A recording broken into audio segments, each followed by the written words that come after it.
Catch the spirit of the game, the Hastings Sodbusters. So proud of the guys, just kept clawing, kept fighting back, and I'm beyond proud of them. He sends a high fly ball to deep right center field.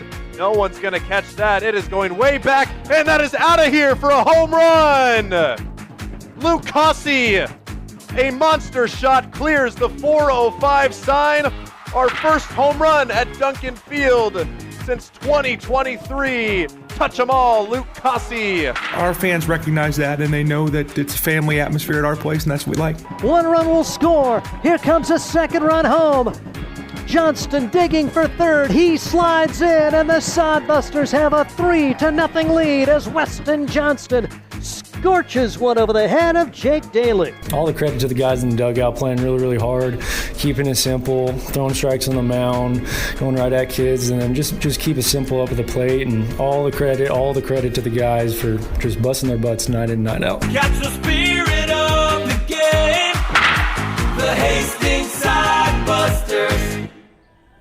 The Hastings Sodbusters did what they needed to do on the road against Casper, their nearest competitor in the ILB, as Hastings went on the road and earned the split. Hastings able to bounce back from losses in Game 1 and 3 to capture wins in Game 2 and 4, so they're still relatively comfortably in front in the first half division race in the Independence Baseball League. Now it's a matchup with Casper again, as these two teams could be a little weary. They played a rain-delayed contest in Casper. For Hastings folks, they didn't get back until about 8 o'clock this morning. The Casper Spuds slept in, if you will, then got on the bus and arrived here at 3 o'clock this afternoon. Sodbusters now looking to get back on the winning track at home, as they are unbeaten in home games this year, and they could really put a stranglehold on the division race with a series win over Casper as they take on the Spuds this Friday, Saturday, and Sunday. A pleasant good evening and welcome to Duncan Field as Hastings gets set to go against Casper. I'm Steve Stein. Mason Hendricks is our producer. We'll hear from Ryan Valenta when we come back, as he had an opportunity to sit down with the head coach, Josh Printer, right after this. This is Sodbuster Baseball. Hi, I'm a baseball umpire. Now, my job can get pretty stressful. I have to keep my eyes open at all times, and if I don't make the right call, people boo me. So to relax, I visit a Nebraska lottery retailer like this one and buy some scratch tickets. It always calms me down. Hey, you cut in line. I did not. All right, you're out of here. Hey, he didn't cut. All right, you're out of here. I feel better already. The Nebraska Lottery. Top prize odds vary by game. There's nothing like relaxing on a summer day. Nothing like taking in a Hastings Sodbuster baseball game. And there's nothing like an ice-cold Pepsi to make the day perfect. Pepsi Cola of Hastings wants to make your nothing like be the best day it can be, whatever the occasion. Enjoy your favorite refreshing Pepsi product throughout the Sodbuster season and make your nothing like memories. Pepsi Cola of Hastings, a proud sponsor of Hastings Sodbuster Baseball. Hastings Sodbusters Baseball's in full swing, bringing you another fun-filled summer of high-level collegiate woodbat baseball at historic Duncan Field. A great way to spend a summer evening with your families at a Sodbusters baseball game. Go online to HastingsSodbusters.com for their home game schedule or to purchase tickets. Hastings Sodbusters Baseball. It's a hit. Got the spirit of the game, the Hastings Sodbusters. Ryan Valenta pregame with head coach Josh Printer. Getting a little bit of a recap of their first road series of the year. The Saturday game in Fremont, and then their 4-game series in Casper, coming out of the weekend / the first part of the week with a 3-2 record, the win against Fremont, and then 2-2 against the defending ILB champions, who they have to play again for 3 games this weekend.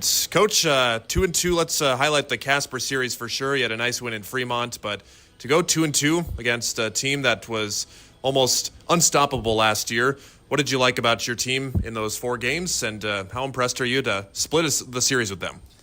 Really excited. Our starting pitchers all kept us in a game, gave us a fair shot, and offensively had a couple games that we didn't have all our bats there, but just kept fighting, kept seeing pitches, worked walks, worked counts, and just finding a way on. And then a couple big hits across the board. Cooper Harrell had a really big day yesterday, 2 for 2 with a walk, and then Brock Cross had a huge go-ahead double in the 7-run inning of the top of the 9th, game 2.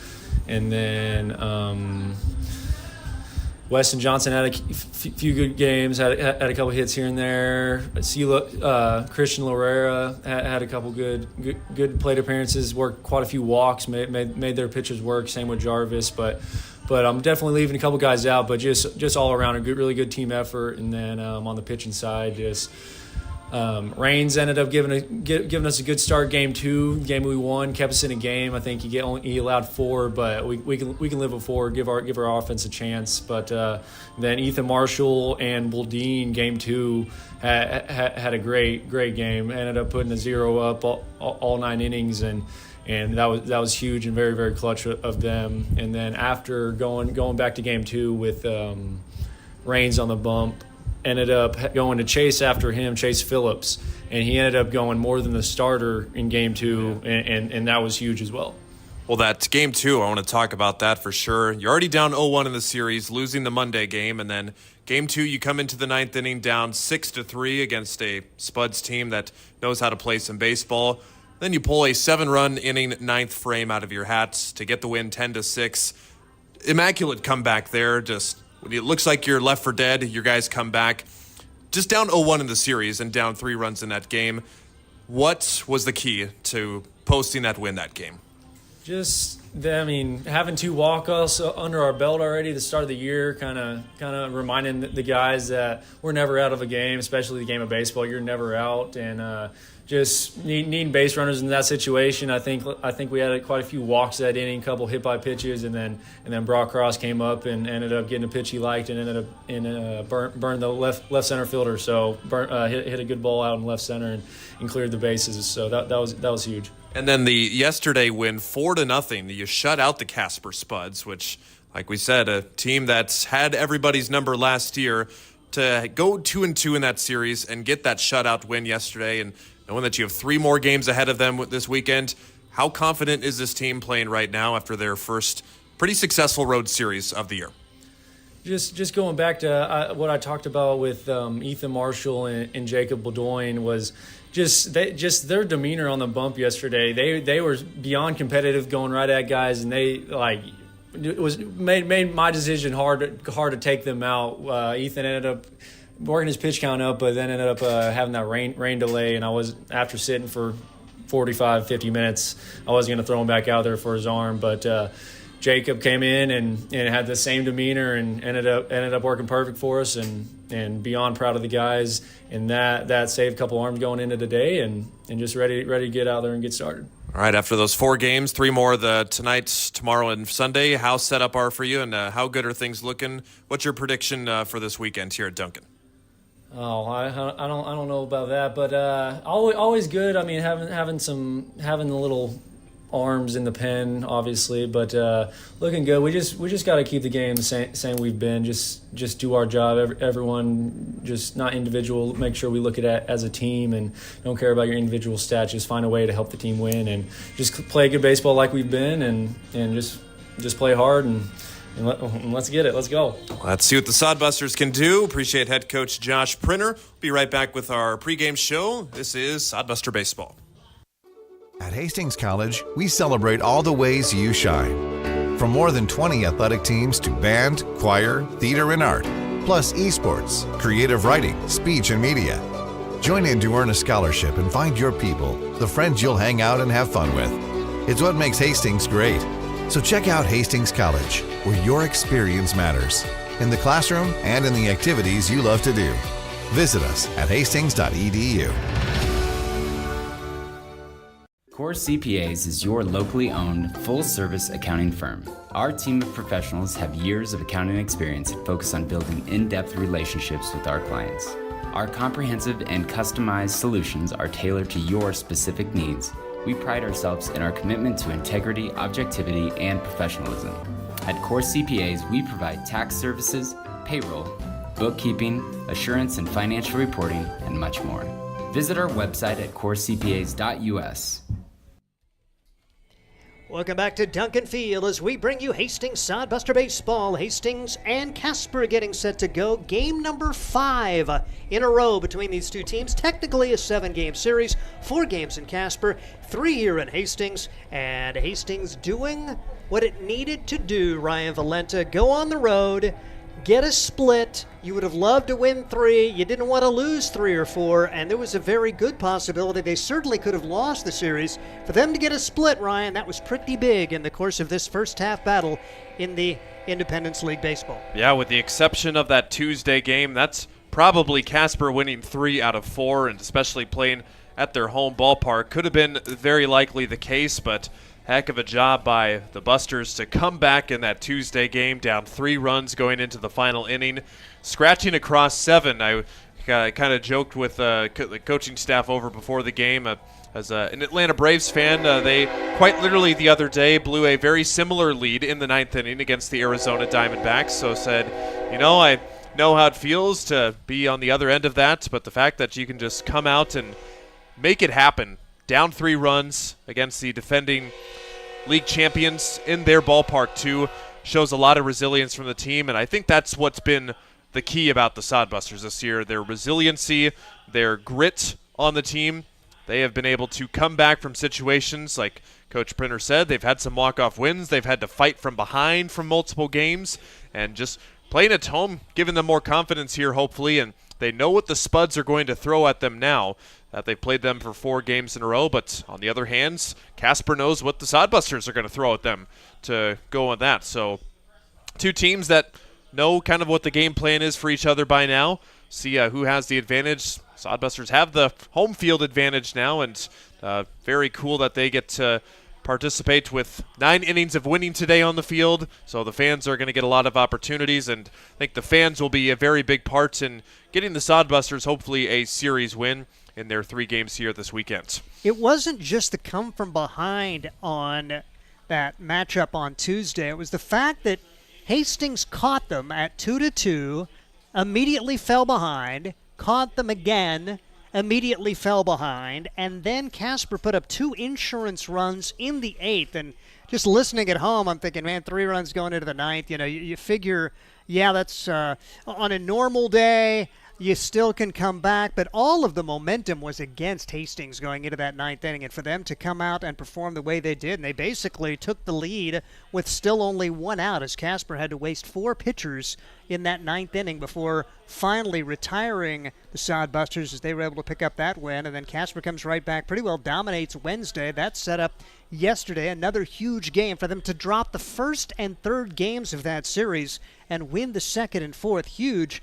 And they came out and got a dynamite pitching performance as the Sodbusters, a combined shutout in a 4-0 win that featured a long rain delay as well. Ethan Marshall, a guy who threw only 3 2/3 innings of ball, had a 9.82 ERA for Saginaw Valley State in the spring. He is 3-0 with a 1.5 ERA, and we've talked about how good Creighton Jacobitz has been. That's another added intangible. They had just come out and beaten the early season ace for the Sodbusters on Wednesday, so you're thinking Thursday, man, they should have all the momentum, and Marshall shuts the door for 6 innings to give Hastings a chance, and then they have to set through the weather, and they all have to be thinking, we have an 8-hour ride after this. When is this going to start again? I mean, it's so easy to look at it that way, oh my gosh, this is going to suck, especially on the 8-hour bus ride back.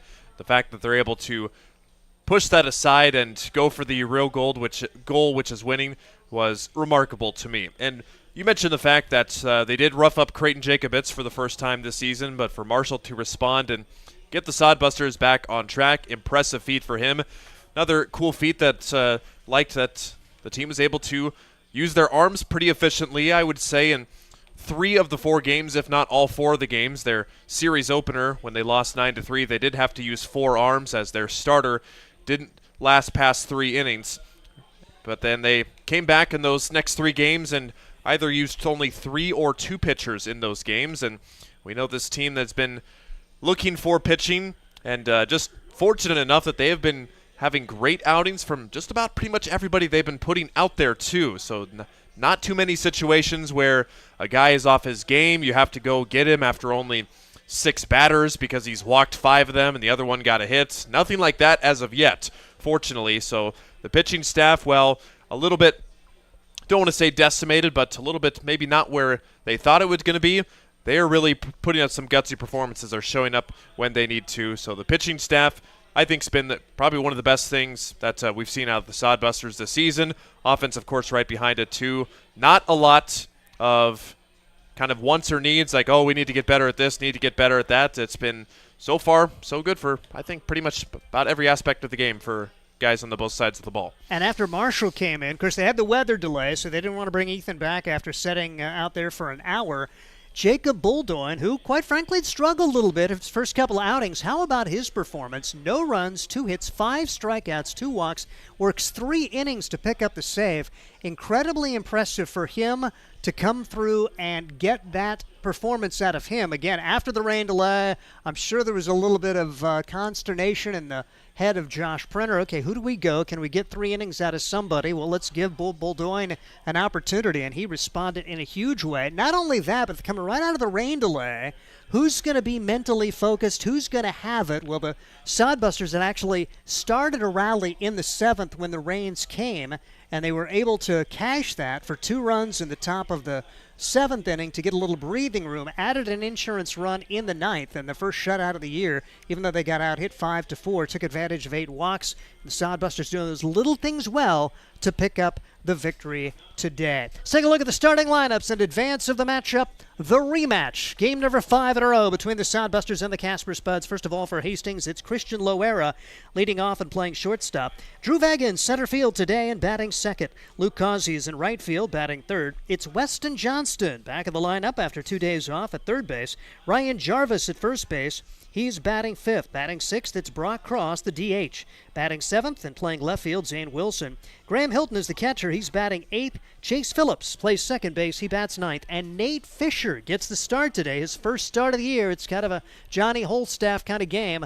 A lot of guys could see action today, and Nate Fisher will see how many innings they can get out of him today. Seems like every time a quote-unquote reliever has been called upon, they've come out and given a great performance. We'll hope for that today for the Hastings Sodbusters. Once again, for Hastings, it's Loera, Vega, Causey, Johnston, Jarvis, Cross, Wilson, Hilton, Phillips, with Fisher on the mound. Casper goes with Matt Marsick in right field. Trent Rucker is in center. Cale McCarville at first base, batting third. It's River Smith, the left fielder, batting fourth. Jack Opine, the shortstop, bats 5th. Then it's Parker Burt, the DH, batting 6th. Batting 7th, Caden Wilcox at second base. Batting 8th, Andrew Witt at third base. And Stone Vosvik is the catcher and bats 9th. Brendan Reed gets the start on the hill for Casper. Once again for the Spuds, Marsick, Rucker, McCarville, Smith, Opine, Burt, Wilcox, Witt, and Vosvik. Hastings coming in 11-2, Casper 8-6. To put it in perspective, how good was Casper a year ago? In the regular season, they lost 9 games. They have 6 losses already, and they're second-best team right now, along with Spearfish in the Independence League. So they were an amazing team a year ago. A lot of returnees still trying to get it figured out. Maybe lack a little bit of the pitching and a little bit of the fireworks, but they are certainly capable, and it should be a fun matchup today as the Hastings Sodbusters and the Casper Spuds square off. As the Sodbusters under the direction of Josh Prenner, Corey Caranda, an assistant coach, and saw player coach Tyler Welch actually get a few at-bats on the road. Thought mainly he was going to coach on the road, but Tyler helping out in the coaching duties. Meanwhile, Casper under the direction of Will Iannacone. He is taking over for James Batten, who did a tremendous job a year ago. Iannacone, an assistant at Navarro College down in Texas. The Bulldogs went 19-22 in the spring. Matt Jeffreyon is the assistant coach. He's the pitching coach. He's a graduate assistant at Montana State Billings, an NCAA 2 program. Austin Hummel, the direction of baseball operations. He will actually coach first base for the Casper Spuds. This game by the numbers, Hastings coming in 11-2, first place in the Independence League Baseball. 262 team batting average, an ERA of 3.55. Fairly similar numbers. Casper at 271 for their team batting average and a team ERA of 3.91. Part of that ballpark-related play at altitude, play in a little smaller park, or probably a lot smaller park than historic Duncan Field. So Sodbusters ERA a little bit better, batting average a little bit lower, but two very evenly matched teams. I think they showed that when they played at Casper, splitting a 4-game series. And for Hastings, they'd love to find a way to win 2 out of 3, as we're about past the halfway point of the first half of the Independence League schedule here. As Hastings, after this 3-game series, will hit the road for Oahe and Spearfish. Then they'll have a little time off before coming home to get some action at home for a matchup with the Nebraska Prospects and the Plainsmen. Then they'll go to Casper to end the first half. Could be 3 huge games, or for your Sodbuster fan, just hope those 3 games mean nothing in terms of winning that first half. Yeah, the schedule as it's put out, too, is that Sodbusters won't see Casper in the second half, and they won't see Spearfish in the second half. So they are getting their dose of Spuds and Spearfish all in the first half before they will just pretty much play the Nebraska Prospects, Fremont, a couple of games against Oahe, the Bison, and the Plainsmen. Pretty spread out there. So you definitely, the way that you're looking at it right now, looking big picture. I don't want to look too far ahead besides getting the wins in front of you on the opponents on the field that day of. But how important is it for the Sodbusters to get these wins now? I mean, they have the team now. Summer baseball, you never know who has to go back home after the first part of the season. The Sodbusters do have a couple of guys that are just planning on staying at the first part of the season, but want to make it hurt, want to keep the momentum rolling while you can. 3.5-game lead in the Independence League right now for the Sodbusters. This Casper team, the team right behind them, if they can perhaps sweep them this weekend, that would put them way, way down in the standings. And then they would have about 14 games. It is tough to make up 7 games in 14 games in the standings-wise. So huge weekend series for the Sodbusters, and tons of fans out here at Duncan Field, and look forward to seeing them, supporting them this weekend. And lots of promotions going on this weekend too, so perfect weekend. Weather's perfect too. We haven't talked about that yet, Steve. Our first good weather day. Finally, it's not raining. There's no clouds in the sky. Couldn't ask for a better night tonight. Let's take it down to the field and hear Scott Galusha introduce our national anthem singer.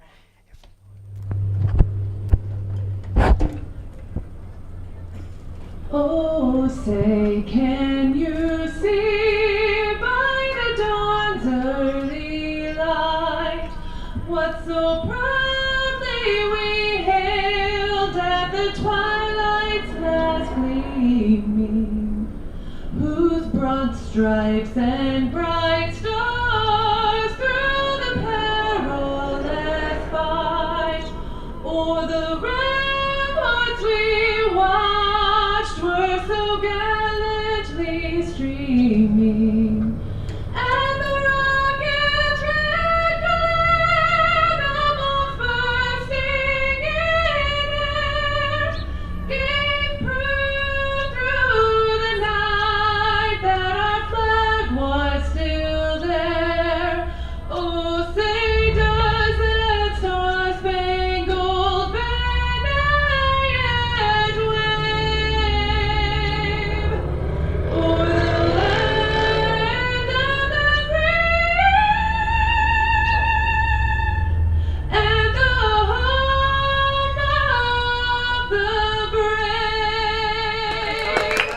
It is Hastings Sodbuster baseball as the Sodbusters getting set to go against the Casper Spuds. Mentioned a very busy time of the schedule. Won't have another off day until the first half break. They're going to be playing games now until the 27th of June. And Sodbusters controlling their own destiny. We'll have to see how it all goes as Hastings sends a right hand to the mound. It's Nate Fisher. He is 1-0 and 9.0 ERA, making his 4th appearance in 2 2/3 innings. He's allowed 3 runs on 2 hits. He struck out 1. He's walked 2, but he has hit 5. That has been the big bugaboo for Nate Fisher, trying to come out and put a couple innings of zeros on the board. That may be all they need from him today as they try to get a lot of guys in there on this matchup with the Casper Spuds. Defensively behind him at first base, it's Ryan Jarvis. At second base, Chase Phillips. Shortstop is Christian Loera. At the third base spot, Weston Johnston. In left field, Zane Wilson. Center field is Drew Vega and Luke Causey. In right field, doing the catching is Graham Hilton. We're at Duncan Field, 408 to straightaway center, 405 to the alleys, 370 down the left field line, 367 to right. At Steve Stein, it's Ryan Valenta as we bring you Sodbuster Baseball today. Happy to be back at Duncan Field. Should be a lot of fun as the Sodbusters and the Spuds square off in Game 5 of this series. And we've got a standoff going right now. Well, that's another square off right there. And oh my gosh, we've got another. Okay, we've got reinforcements. So, yes, a national anthem standoff. I believe that's the first one we've had at Duncan this year. Thankfully. I mean, these can go on, and we're going to see who's budging first. The Sodbuster player, he's got a catcher's thing on the back, catcher's protector, chest protector on the back of his. Oh, and the Spuds player is going to leave first, and Sodbusters do get the standoff win. Who is that? That's Jet Hannaford yeah, right. defeating the Spuds, and that's Steve's favorites right there. Yeah, gets to play baseball. It's Matt Marsick standing in the left-handed box here for the Hastings, Casper Spuds against the Hastings Sodbusters, as Nate Fisher with that little funky delivery nearly hits the first batter on the first pitch, brings it way inside. It's 1 ball and no strikes, has that little double hitch, and then brings it from the sidearm. Really has trouble against the right-handers as far as potential hitting of batsmen, but he nearly hit the left-handed batter there. 1-0 delivery on the way, and that's way outside. 2 balls and no strikes to Matt Marsick, 286 coming into today. 3 doubles, 9 runs batted in, 13 runs scored. Good stolen base guy, 6 out of 7 for the year. 2 for 9 against Hastings. Did have a multi-hit game in the series opener and takes strike 1. It's now 2 balls and 1 strike. Marsick 2 for 3 in RBI and 2 runs scored in Casper's 9-3 win on Monday. They won the Monday-Wednesday games. Hastings won Tuesday and Thursday. Pitch swung on and missed. 2 balls and 2 strikes on Matt Marsick. Another one of those guys that feels like he'd been there forever. Marsick in his 3rd year with the Casper Spuds. Last year hit .308 as part of that outstanding team. Going to Oklahoma Baptist, the Bison. Swings and misses here. How about Fisher comes all the way back from 2-0 to strike out Matt Marsick. Great start to the ball game, and like you mentioned, Steve, a 2-hit game to start off for him, but the Sodbusters were able to quiet them. Matt Marsick, he's been a guy who has been very productive for the Spuds in his 3 seasons now, but Fisher getting it off to a good start for the good guys. Here's Trent Ruckers, starting center fielder. Casper in their black jerseys today. Hastings going green. As this pitch popped up, short center field, and making the call, making the catch, Drew Vega. 2 quick outs for Fisher and the Hastings Sodbusters. Enjoyed that. It is 9 innings of winning, over $7,000 worth of stuff to give away today, according to Scott Galusha. So if you're in central Nebraska, as Ryan mentioned, it's actually baseball weather. Temperatures in the lower 90s, upper 80s today. No threat of rain. We are enjoying this. Cale McCarville, first baseman, batting 3rd for the Casper Spuds. Coming in at 3-on-3, he's got a triple, he's got 4 doubles, 10 runs batted in, 8 runs scored. Casper this year, an amazing number of doubles, 36 doubles so far this year, compared to 11 for the Hastings Sodbusters. They've actually picked it up in that category after not having many at home, more triples than doubles here. Pitch taken a little bit high, 2 balls and no strikes on Cale McCarville. McCarville, 1 for 7 against Hastings, played in 3 of the 4 games, did have a hit yesterday. 1 of the 5 hits. Sodbusters won that game 4-0 despite being out hit 5-4.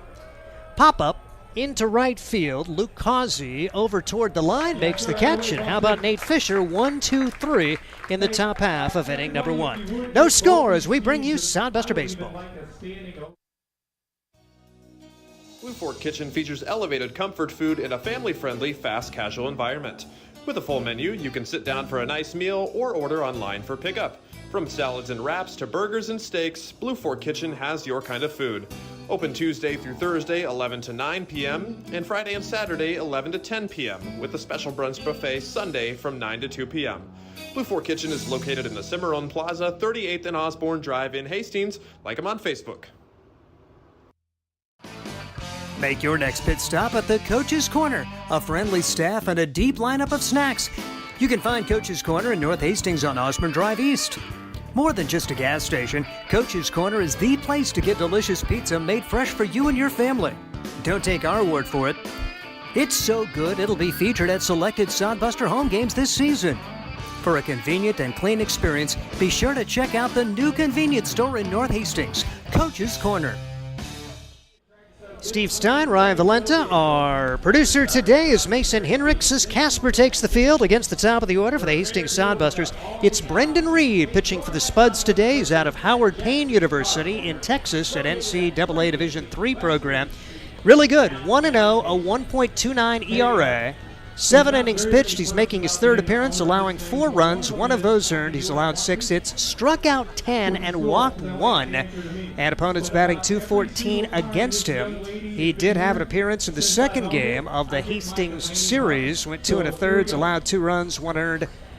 Allowed 3 hits, struck out 2, and walked 1. Brendan Reed getting a start, and defensively for him, it's Stone Vosick behind the plate.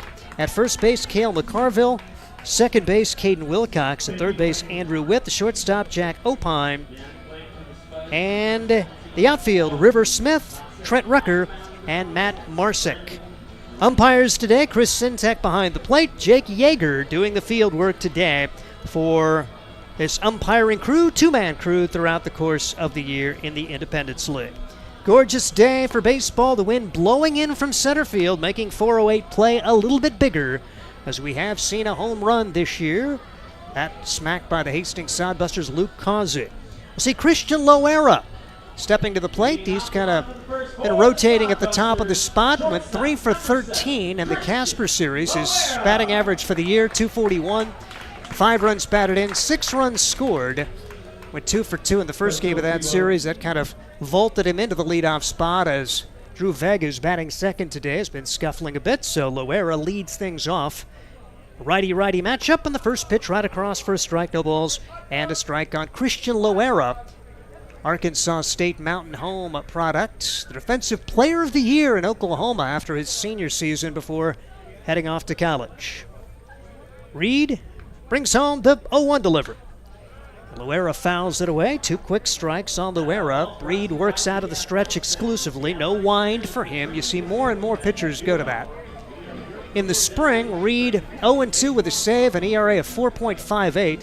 Pitched 17 2/3 innings in the spring, and like many of the guys, just hoping to get innings this summer. And you see them get rewarded with that here in this particular league as the pitch is outside for a ball. 1 ball and 2 strikes on Loera. First of 3 games. If you're in central Nebraska, come on out tomorrow and Sunday. Games 6:35 both days. 1-2 pitch on the way.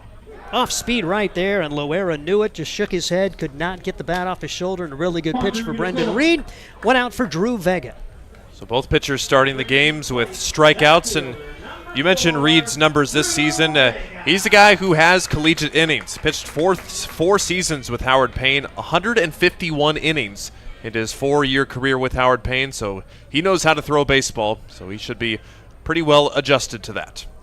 Pitch is outside, so this spring a little bit of a misnomer, very much down in innings pitched this past year for Howard Payne. It's the count, 1 ball and no strikes on Drew Vega, trying to regain his early season magic, now hitting .222, 8 runs batted in, 8 runs scored. He's stolen 6 bases. Went hitless in the Casper series, 0 for 10. 1-0 delivery and a swing and a foul ball. 1 ball and 1 strike on Drew Vega. He is another Arkansas Tech guy, as the Wonder Boys went 32-23 in the spring and made a Central Regional Tournament in NCAA Division II. 1-1 delivery on the way. Vega hits this one pretty well, but that's in the air to center field, and that's no problem as Trent Rucker comes in a couple of steps. 2 outs for Hastings in the bottom half of inning number 1. That will bring to the plate Luke Causey. Causey coming into today, he has been dynamite throughout the year. .375, has the home run this year for the Sodbusters. Also 2 triples, 6 runs batted in, 9 runs scored for Luke Causey. Went 3 for 10 in the Casper series. Game number 3, he went 2 for 4.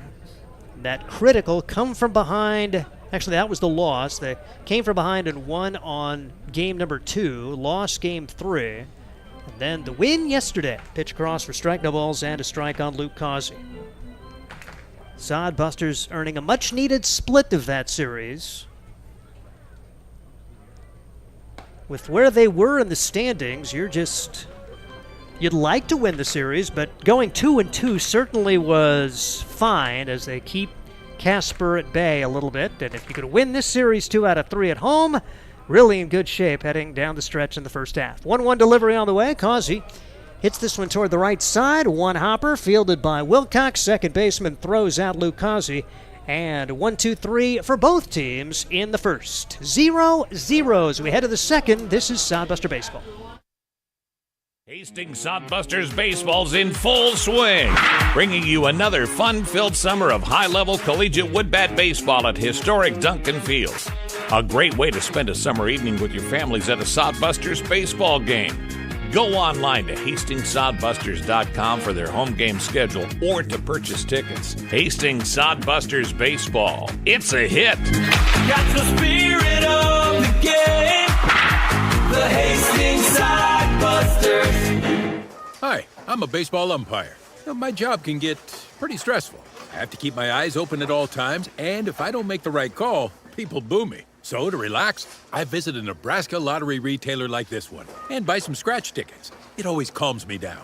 Hey, you cut in line. I did not. All right, you're out of here. Hey, he didn't cut. All right, you're out of here. I feel better already. The Nebraska Lottery. Top prize odds vary by game.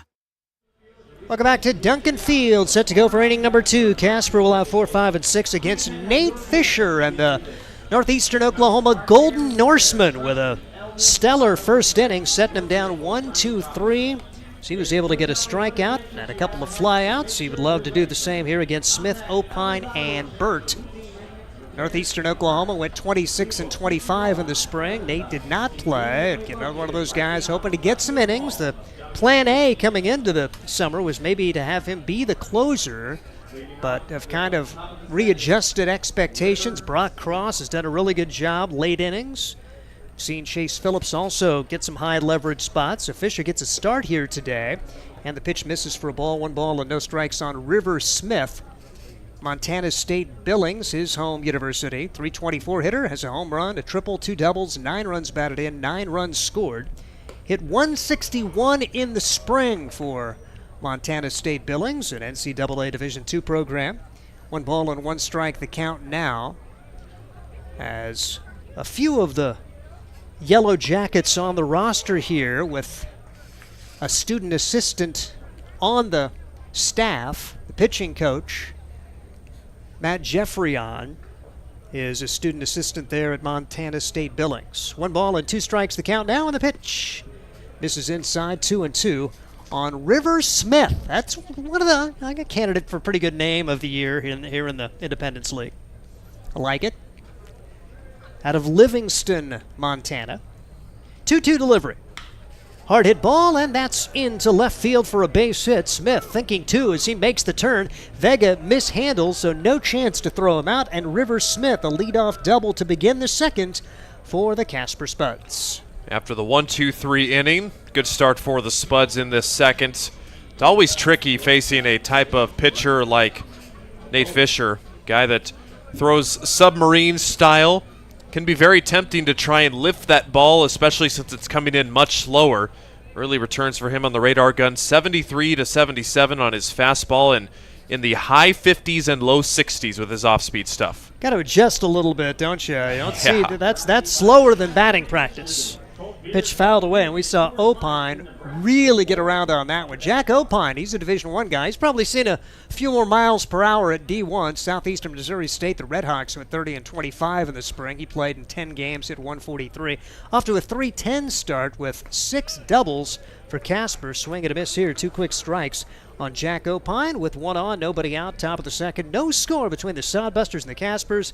The lid lifter of a 3-game series here in Hastings after they just played 4 in Casper. Bouncing ball to the left side. The head coach wanted no part of that. Come on, you're a young guy. Will Iannacone just decided to let that bounce by him. The ball. The son's over there. He doesn't want to risk making a bad play and having his dugout all over him. I would not make that play either. I wouldn't either. But there's a lot of reasons I wouldn't make that play. 1 ball and 2 strikes. The count on Opine as he watches this one go by outside. Casper and Hastings, the first of a 3-game series here at Duncan Field. The return trip for the Spuds after Hastings played 4 in Casper. Pitch just outside as those 2 squads squaring off in Casper for 4 games. They're going to play 3 more to close out the first half schedule in the Independence League. That could be a vitally important series, or it may mean nothing. Big swing, no contact, or was there? It is a strikeout. The ball was in the turf and the tag applied. That's a large strikeout as a runner at second. 1 out now.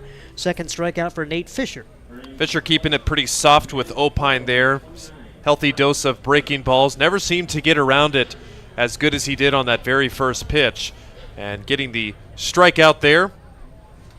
Now you need a couple more to put up a 0. Here's Parker Burt, designated hitter, stepping in, and he watches strike 1 go by on the outside corner. Parker Burt hitting .250 with a double and 4 runs scored, went 4 for 7 and had a 3-hit game in the 3rd game of that series. Casper won that contest 8-1, out hitting the Sodbusters 12-5. Line drive at the third baseman and caught in the air. Weston Johnston plays his position well, had a notion to go back to second to try to double River Smith. Good decision as Chase Phillips hadn't gotten to the bag yet, so it probably would have been thrown away, and there were 2 outs. Yeah, good decision. You want to be the hero as a guy in that situation. Let me make the inning-ending double play. Smart one.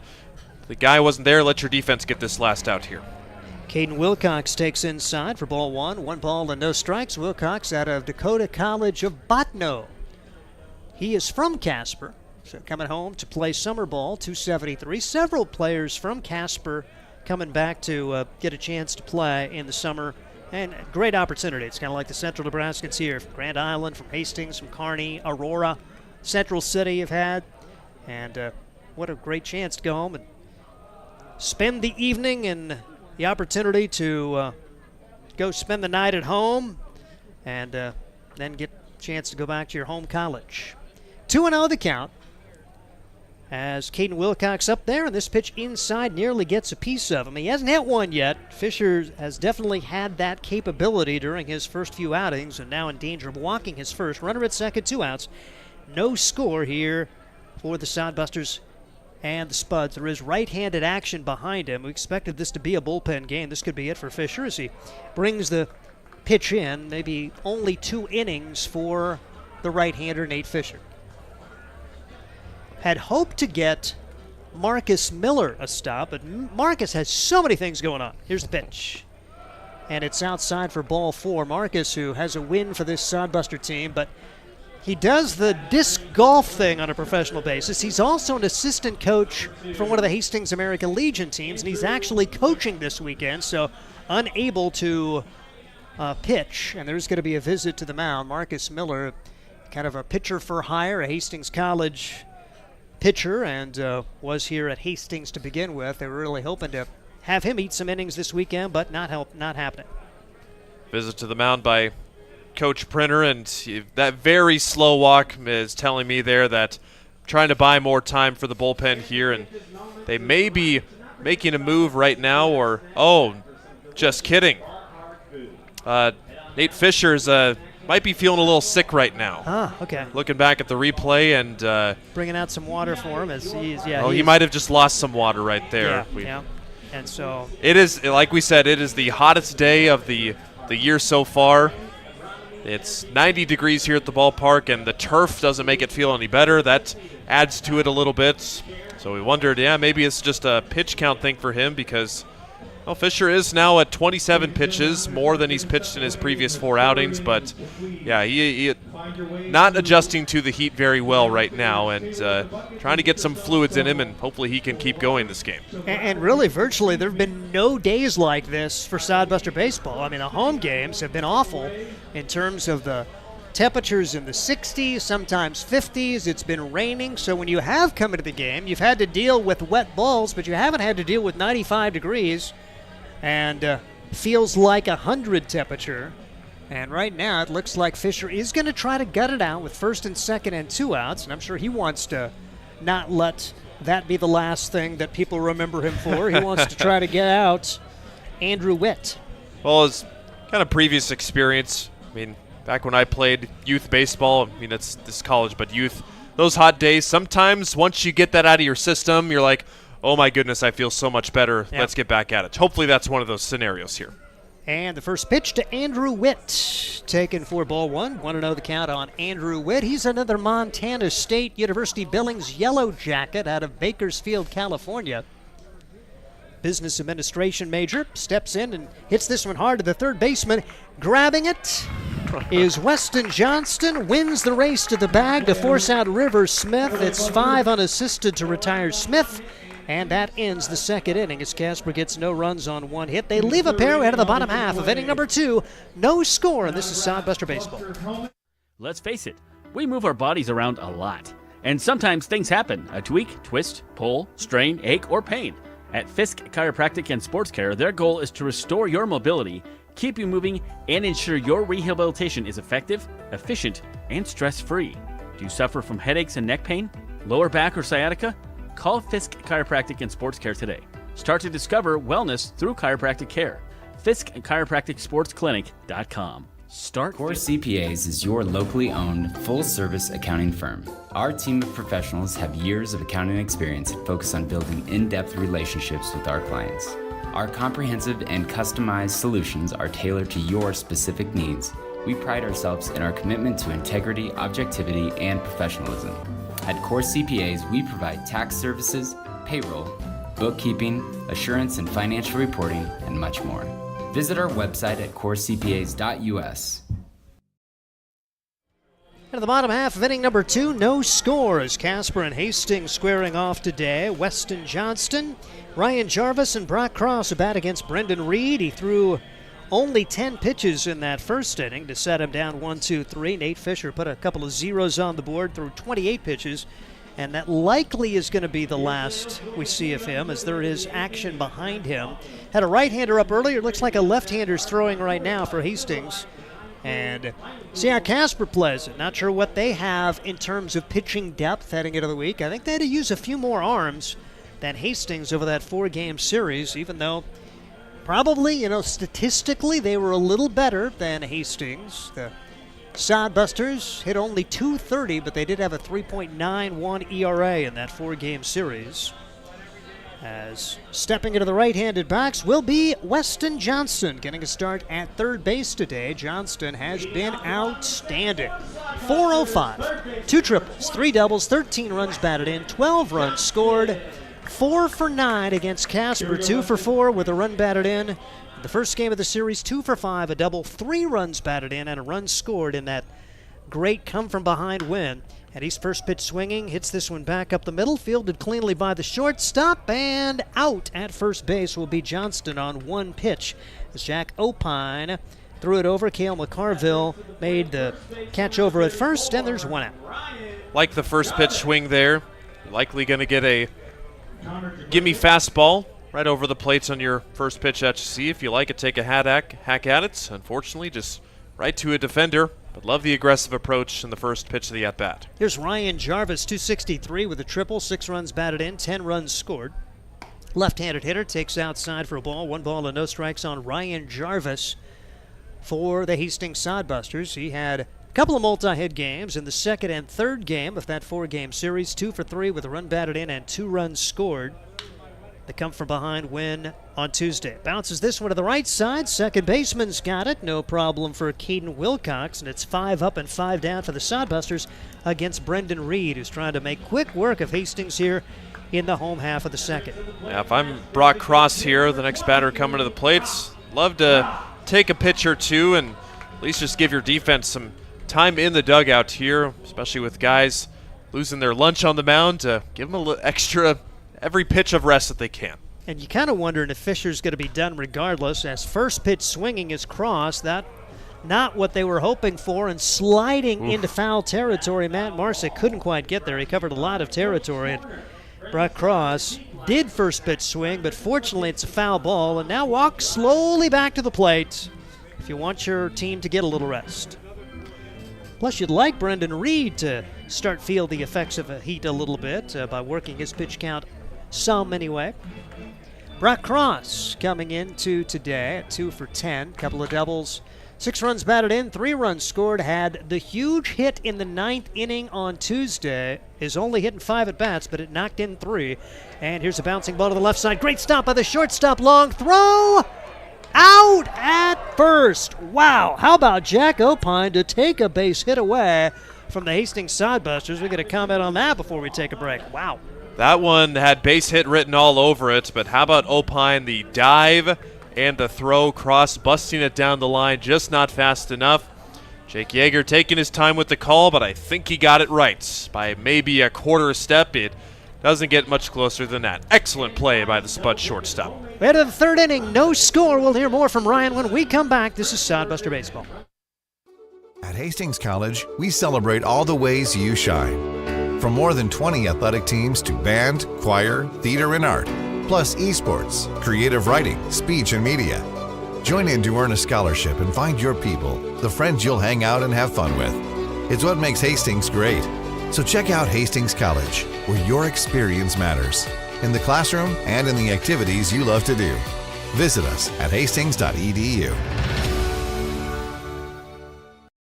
There's nothing like relaxing on a summer day. Nothing like taking in a Hastings Sodbuster baseball game. And there's nothing like an ice-cold Pepsi to make the day perfect.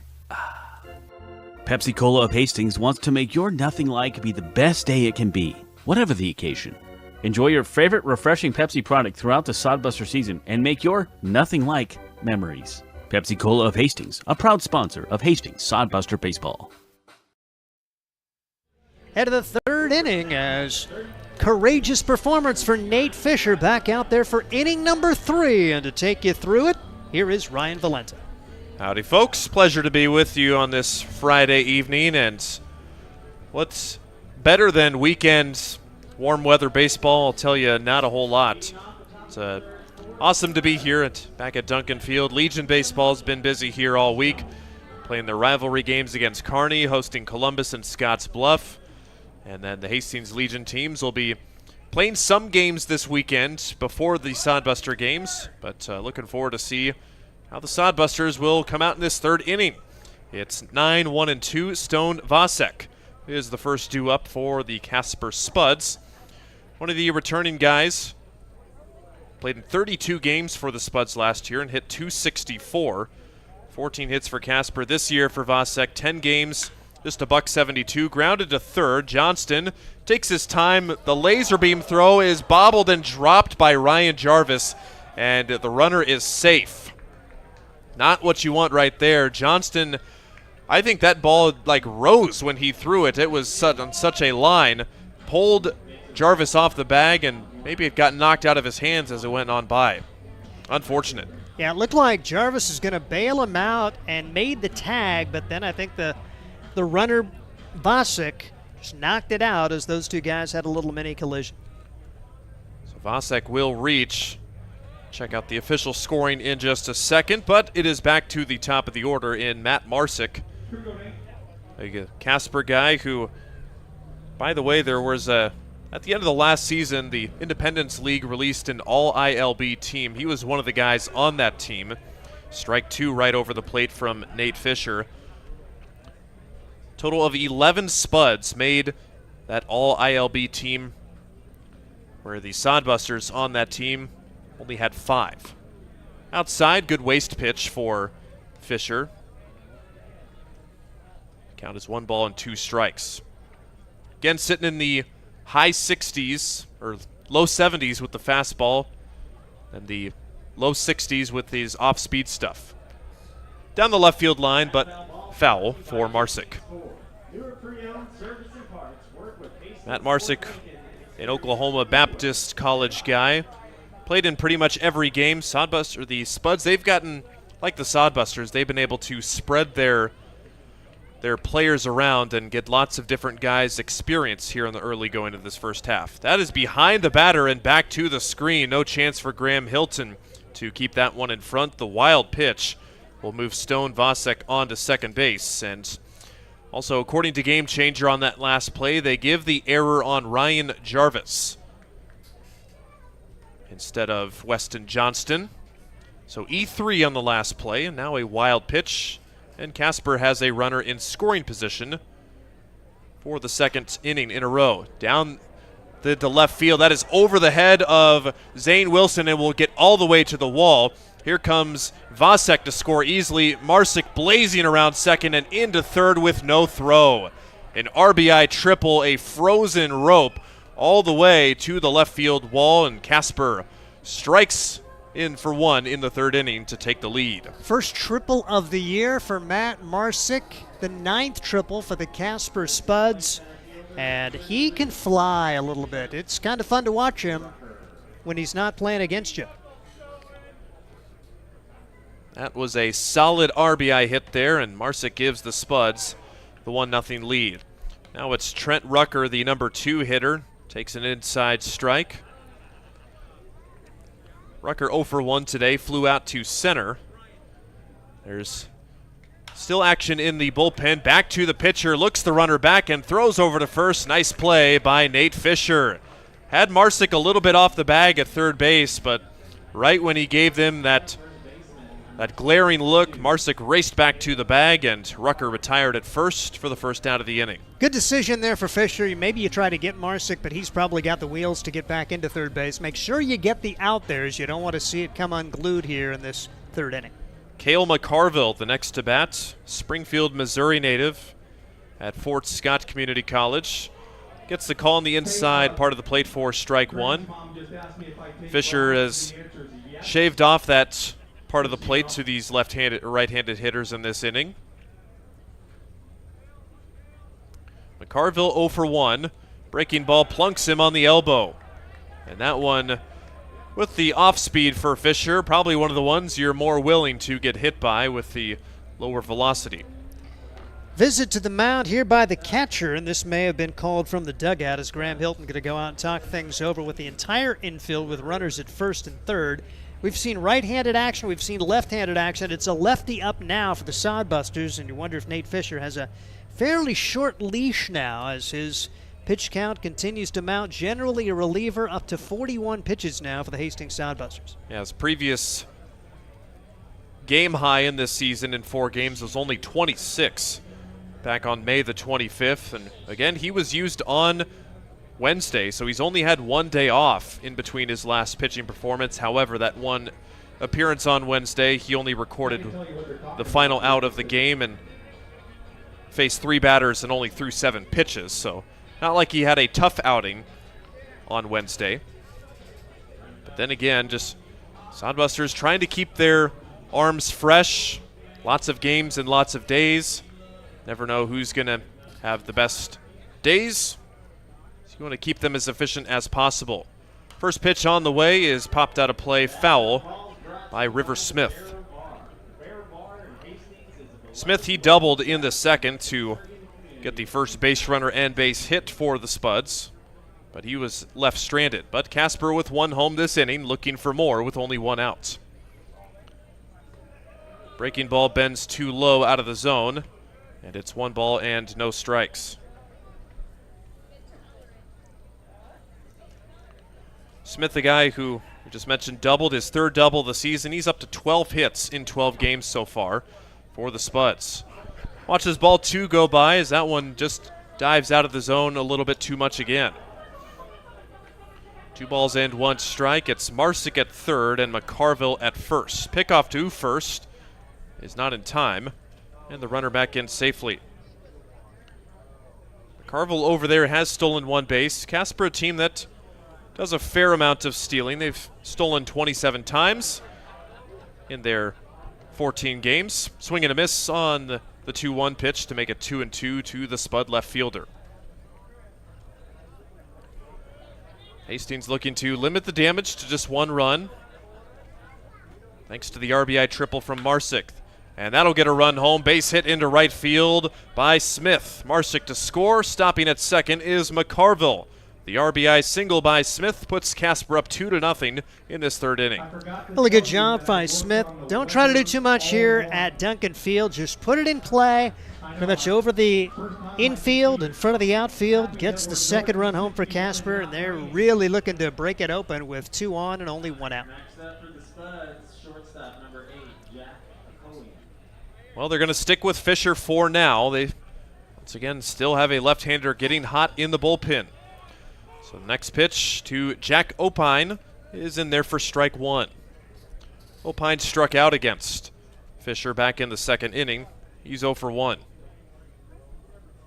Opine on the season, .310 average. That one again past the head coach Will Ioniconi, who wants nothing to do with that bouncing ball right past him.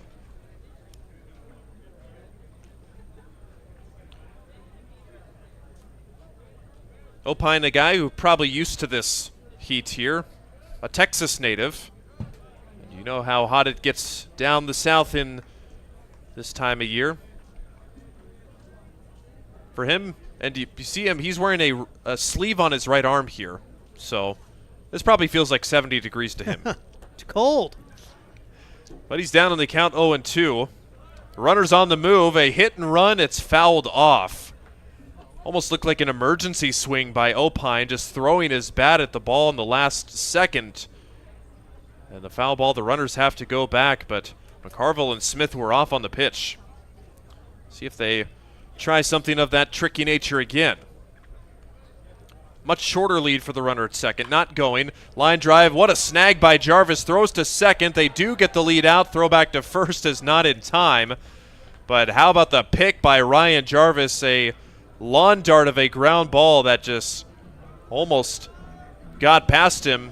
Jarvis able to make the play, force the runner at second for the second out. And that doesn't tell the story in its entirety. Christian Loera, tremendous job to grab the throw and step on the bag. Then he actually tried to throw back and get a double play. There's no chance for that, but that ball very easily could have been out in left field. Loera battling the sun, battling a throw that could have been errant, and here comes a visit to the mound, and this could be it for Nate Fisher as the Sodbusters do get their second out of the inning, but there's still runners at the corners for Casper as the Spuds looking to extend a 2-0 lead. That was a sparkling play, like you mentioned, Steve, by Loera. The presence of mind to get to the bag and even just make it close at first base. Probably not going to get the runner there, and fortunate enough that they were able to knock it down at first, because if anything gets down the line, which is very possible, that leads to definitely the third run of the inning for Casper, and visit to the mound will result in Nate Fisher remaining atop the bump. Trying to get one more out here from him, and you're really managing your pitching staff. This is not only just for today, but you're looking for the week, as there just aren't any off days now with the Sodbusters playing the 3 games here against Casper, then they hit the road to go to Oahe and Spearfish, come home and play more. No off days until the end of June, so just trying to maximize every pitcher you can during this busy time. After the conference on the mound, it's Parker Burt at the dish. A pitch that was not well received by Hilton, called a ball. Not sure if he got maybe a little bit crossed up on that pitch. A set in the wind, a soft ground ball hit to second base. Chase Phillips will get the final out of the inning, but the Casper Spuds put across 2 runs on a couple of hits in the inning. They lead it. Sodbusters will try and get those runs back in the bottom of the third after these messages. Make your next pit stop at the Coach's Corner, a friendly staff and a deep lineup of snacks. You can find Coach's Corner in North Hastings on Osborne Drive East. More than just a gas station, Coach's Corner is the place to get delicious pizza made fresh for you and your family. Don't take our word for it. It's so good it'll be featured at selected Sodbuster home games this season. For a convenient and clean experience, be sure to check out the new convenience store in North Hastings, Coach's Corner. Let's face it, we move our bodies around a lot. And sometimes things happen, a tweak, twist, pull, strain, ache, or pain. At Fisk Chiropractic and Sports Care, their goal is to restore your mobility, keep you moving, and ensure your rehabilitation is effective, efficient, and stress-free. Do you suffer from headaches and neck pain, lower back or sciatica? Call Fisk Chiropractic and Sports Care today. Start to discover wellness through chiropractic care. Fisk Chiropractic Sports Clinic.com. Start feeling better now. Well, the giveaways are underway here at one of the most entertaining promotions here at Duncan Field. 9 innings of winnings, gift cards, signed Sodbuster merchandise, all being given out to the lucky fans in attendance participating in the raffle. And that is going to be happening all evening long. We go to the bottom of the third, 2-0 Casper, getting runs on the scoreboard. Matt Marsick with the RBI triple and River Smith with the RBI single in that third inning. So Casper strikes first, but Sodbusters are no stranger to being down at home.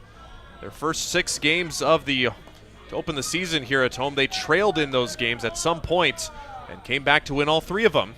So they know what it's like to fight back from behind, and they will send their bottom 3 hitters to try and get back those 2 runs.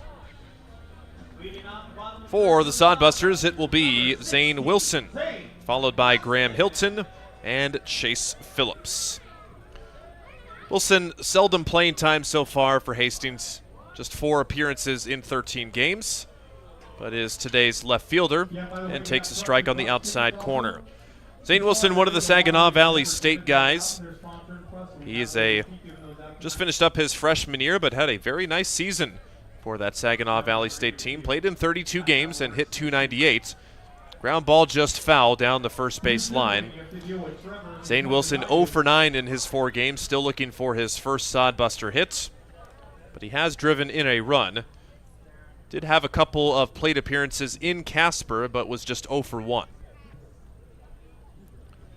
Righty on lefty matchup. It has been 6 up, 6 down so far for Brendan Reed on the mound for Casper. He's ahead 0-2 and misses outside with the breaking ball, but not by much. Defense playing fairly straight up for the traditional left-handed hitter Zane Wilson. 1-2 pitch called, strike 3. Frozen with the fastball in the outside corner. 7 up and 7 down for the Casper starter. He's looked really good today. Sodbusters trying to throw him off his rhythm a little bit, but in tremendous shape in terms of pitch count as Reed now still under 20 pitches thrown as we play the bottom of the third. Nate Fisher had to go 53 pitches to get through 3. We told you how much college experience Brendan Reed has, and he is showing it right now. A high strike called to the next batter, Graham Hilton, the catcher for the Sodbusters. Graham Hilton from Mustang, Oklahoma, the other northern Oklahoma Enid guys on the roster. Another strike this time on the outside corner. Man, Reed's doing a really good job of shaving off the black, per se, of the strike zone. Hilton, a .216 hitter, 5 for 23 this summer so far for Hastings. Reed ahead again. Line drive over the shortstop's head and into left field for a base hit. And it's bobbled by the left fielder, Hilton. He'll now try for second. The throw in is not in time. Well, Graham Hilton takes advantage of the misplay by River Smith. That was just a soft little shot out to him, but for whatever reason couldn't handle it. So it's a single and an error as the Sodbusters get their first hit and base runner, 8 batters into the game. Mention you're trying to find a way to work the pitch count, but when Reed is throwing nothing but strikes, you eventually have to swing. Reed has now thrown 21 pitches, 16 of them have been strikes, and a great job for Hilton to take it the other way. And now there's an opportunity for the Sodbusters with Aurora run in scoring position and only 1 out. For the Aurora native, that's what you were trying to say. Yep. Out of play. It's Chase Phillips, the aforementioned Aurora native. He's been doing a nice job for the Sodbusters, pitching and hitting. Played middle infield and also pitching in relief. Next pitch to him on the ground to the shortstop, Opine. Backhand, sets, throws high off target and off the base. Another error for the Casper Spuds on back-to-back plays allows Chase Phillips to reach on the poor throw by Opine. Opine made such a good play previous inning, but that time relatively routine. Good job for Phillips to hustle it down the line. A big chance for the Sodbusters now with runners at the corners. And only one out, and you've got the right part of the lineup coming up, the top of it. Christian Loera, 0 for 1 with a strikeout today. We'll get the first opportunity here. A hit and run, it's wildly swung out and missed, but Phillips does get into second safely. Just a wild swing by Loera there, and fortunate enough that Vasek had no intention of throwing it down to second base, so Loera could have likely taken that pitch. 0-1 from Reed. Downstairs, 1 ball and 1 strike. Casper got there 2 in the previous top half of the inning. Sodbusters with 2 in scoring position to potentially tie it. Will it be Christian Loera? Not on that pitch. Behind on the outside fastball to make it 1-2. Loera, an Oklahoma City native, one of head coach Josh Prinner's spring players as well at ASU Mountain Home. 7 hits for him in 10 games, including a few in Casper. Popped in the air, shallow outfield, trouble down there in foul territory. The catch is made. Runner tagging but will not come home as the catch is made by Cale McCarville towards that sloping area in foul territory. Nice play. And good decision for Josh Printer and the Hastings Sodbusters to not try to send the runner because it was a really good throw, McCarville, and there was going to be no chance to get Hilton home from third. Well, we've seen sacrifice flies from shorter this year, but that one not to be. You had Jet Hannaford at third base, didn't you, in that one? Let's see. No, I don't think it was Jet. I can't remember who scored the winning run. It was somebody fast, that's for sure. Drew Vega swings and misses at the first pitch. We mentioned his in a bit of a slump right now. Vega started off the season so hot, but with his last out, he is 1 for his last 19 at the plate.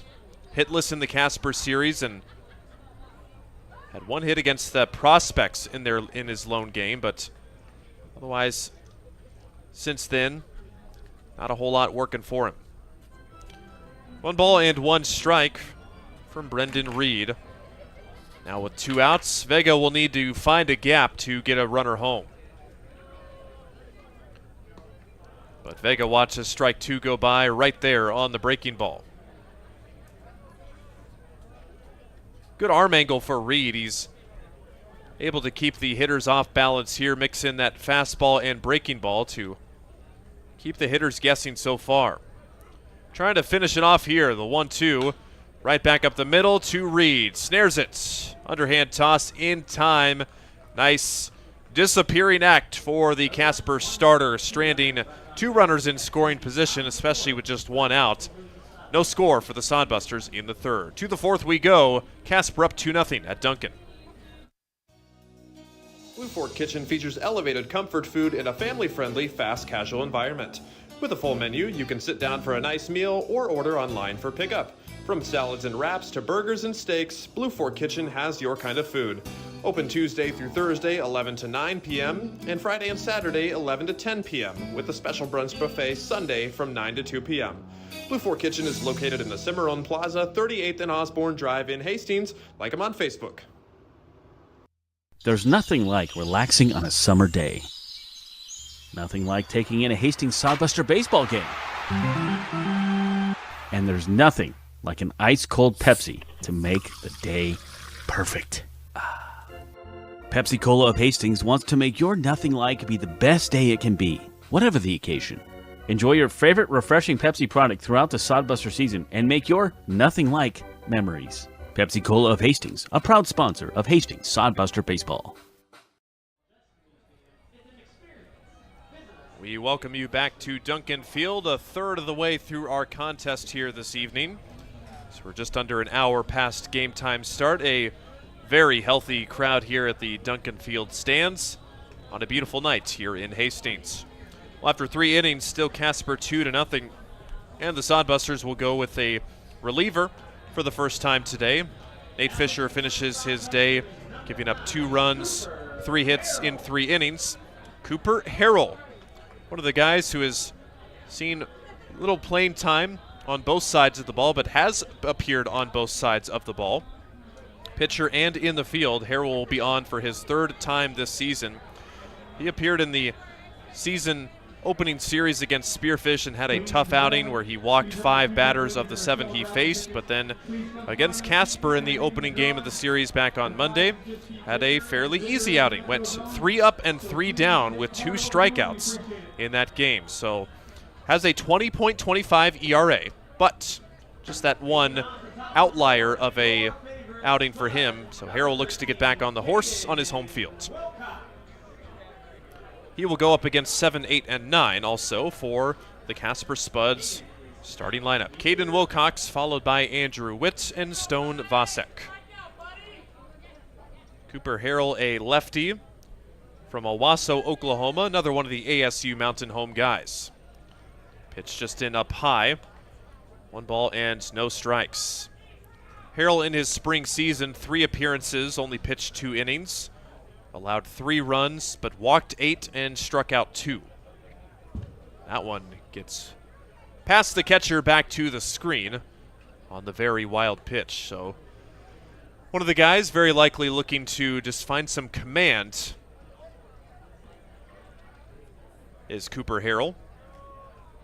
But showed that he has the stuff in him in his 3 up, 3 down inning in Casper on Monday. Way high to make it 3-0 to Wilcox. Yes, sir, fan. Couldn't have said it better myself. Don't walk the beer batter. That's right. You don't. You really don't get beer. They take your beer away if you walk the beer batter. Well, the beer batter has officially walked for the 2nd straight time, much to the dismay of the Duncan Field faithful. A 4-pitch walk. Sort of an inauspicious start for Harrell, the left-handed reliever. Maybe they could add that. You know, if you walk or strike out the beer batter, you just make it either way. You get reduced price beer. So, because you're going to need a beer because you just walked the beer batter. The fans are going to need that because they're irritated. So, it's just an idea. Marketing people, call me. Steve, there's a reason I think why you're a broadcaster and not a marketer. I like your very wild pitch call. I think we should make that too. It's not only a wild pitch, but a very wild pitch. You know, mark it down on the scoreboard. VWP. Yes, if it's nowhere close, if it goes back to the screen on the fly, it's a very wild pitch. We're talking like Wild Thing. Yes. From Major League Wild. But sorry to interrupt. Go ahead. No, it's fun. Talking about fun stuff like that. Cooper Harrell did find the strike zone on the very first pitch, and then the next one almost hits Andrew Witt. So 1 ball and 1 strike to the Spud third baseman.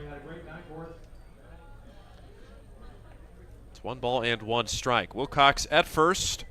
Casper looking to compound on their 2-0 lead in back-to-back innings. The lefty's delivery, that one gets away. No, it hit him. So a walk and a hit by pitch Andrew Witt. Just barely got hit on wherever it was. That is 2 free passes for Cooper Harrell. Well, Harrell trying to figure it out here. And again, you want to try to get as much as you can out of every reliever, and already down 2-0. Going to have to let Cooper work through this a little bit, but now he's got the number 9 hitter up there with 1st and 2nd and no one out. You bring up a good point, Steve, too. You know, some guys you can clearly tell when they're struggling or don't have it, but kind of what this league is all about. Let these guys work through it. Let them see if they can overcome adversity and get through these tough situations, even when you may have somebody else that you'd be rather pitching. But Harrell finds the strike zone on pitch number 1 to the catcher, Stone Vasek. And will also find the zone again. Fastball right off the inside corner. No balls and 2 strikes. Stone Vasek, he reached on an error in the 3rd inning. So he is 0 for 1, and he's scored a run in this game. Taking a look at second is Harrell, and there goes the runner to 3rd. No, he changes his mind, and it's swung on and missed for strike 3. So a 3-pitch strikeout. It has been all gas or all brakes so far for Cooper Harrell in these first 3 batters, but that one, the gas right there to take care of his first strikeouts. Runners remain at first and second. Back to the top of the order in Matt Marsick. Lefty on lefty matchup. Good breaking ball, but an even better take by Marsick. As I think either Marsick has curled those up or he's cut off the parts to his pants. Those pants are above his knees there. So they're shorts. They're baseball shorts. The 1-0 pitch, whacked on the ground, off the glove of Jarvis, out to second base to Phillips. He won't throw it, and it'll be an infield hit for Matt Marsick. Put it on the ground about as hard as you can.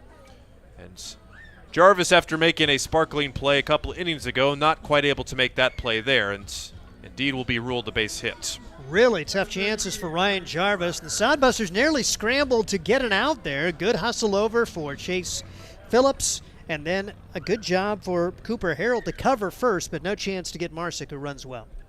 That's a multi-hit game for Mr. Marsick there, and the bases loaded with 1 out, way outside. But able to stop it is Graham Hilton. So it's Wilcox now at third, Witt at second, Marsick at first for Trent Rucker. He is 0 for 2. Was retired on the ground and in the air against Nate Fisher. Harold's pitch high and tight, 2-0. Saw Tyler Welsh throwing in the bullpen, not on the mound, but off to the side, and it looks like he is going to start getting hot here. Guy's traditionally a third baseman, but can throw the ball if needed, and he might need to here as Harold has worked Rucker 3-0. So far in this inning, it's gone walk, hit batter, strikeout, and single. Would guess the take sign likely on here for Rucker. And it's ball 4 downstairs. So an RBI walk for Trent Rucker. It makes it 3-0 Casper. Head coach Printer will wait for the runners to touch their bases and make the slow trot out to the mound and take a look out at his guy in the bullpen. Another one of those situational pitchings. You've got Welch, who's really not your high leverage guy, but Tyler's certainly capable of coming in and eating some innings. You're hoping to get an inning or two out of Harold, but it just doesn't look like it's going to be meant to be at this point, and he will give up baseball here after just a third of an inning worked. Pitching change here at Duncan Field, and Harold is off after a disappointing second performance at home in a row. We'll have a new pitcher on when we return from this short break on Sodbuster Baseball. Hi, I'm a baseball umpire. My job can get pretty stressful. I have to keep my eyes open at all times, and if I don't make the right call, people boo me. So to relax, I visit a Nebraska lottery retailer like this one and buy some scratch tickets. It always calms me down. Hey, you cut in line. I did not. All right, you're out of here. Hey, he didn't cut. All right, you're out of here. I feel better already. The Nebraska Lottery. Top prize odds vary by game. Let's face it, we move our bodies around a lot. And sometimes things happen, a tweak, twist, pull, strain, ache, or pain. At Fisk Chiropractic and Sports Care, their goal is to restore your mobility, keep you moving, and ensure your rehabilitation is effective, efficient, and stress-free. Do you suffer from headaches and neck pain, lower back or sciatica? Call Fisk Chiropractic and Sports Care today. Start to discover wellness through chiropractic care. Fisk Chiropractic Sports Clinic.com. Start feeling better now. Back at Duncan Field, a mid-inning pitching change for the Hastings Sodbusters. And they're going with one of their position players, Tyler Welsh, one of our Sodbuster spotlights from previous in the year. He's a guy that, like we said, usually used as a third baseman or a pinch hitter, but he is called upon to pitch here for the first time this season. Tyler did pitch 3 times last year in 3 appearances, 2 2/3 innings. Did not have a record, only gave up 1 hit, 1 walk, and struck out 3, had a 0 ERA in 3 appearances last year. So he'll be called upon to settle this fire here. It's bases loaded with 1 out. But Steve, unfortunate, the Sodbusters pitching plans kind of unraveling before our eyes for the first time. They happened a couple times in Casper, but Kind of figured it kind of had to happen sometimes, but looking for Tyler to put out the fire here.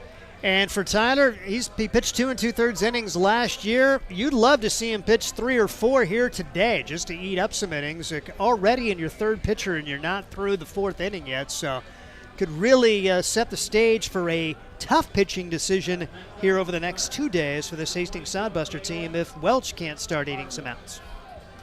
Welsh, a Hastings College guy, just graduated with his degree in the spring, so he'll be off to greener pastures after this summer is over. Just wanted one more season of playing time, as baseball likely not in his future. Well, he starts off Cale McCarville with strike 1, and that one, if I'm reading the scoreboard right, if we're doing the radar thing, at 80 miles an hour there. Pitch outside for ball 1. Cale McCarville, the first baseman, has flown out and been hit by a pitch. Bases loaded with 1 out. Spuds with 1 home this inning. Swing and a miss for strike 2 on McCarville. So a nice job for Welsh so far. Can he put him away? Strikeout would be huge here. Best case scenario for the Sodbusters, or a hard hit ground ball right at someone. From the wind, way outside, 2-2.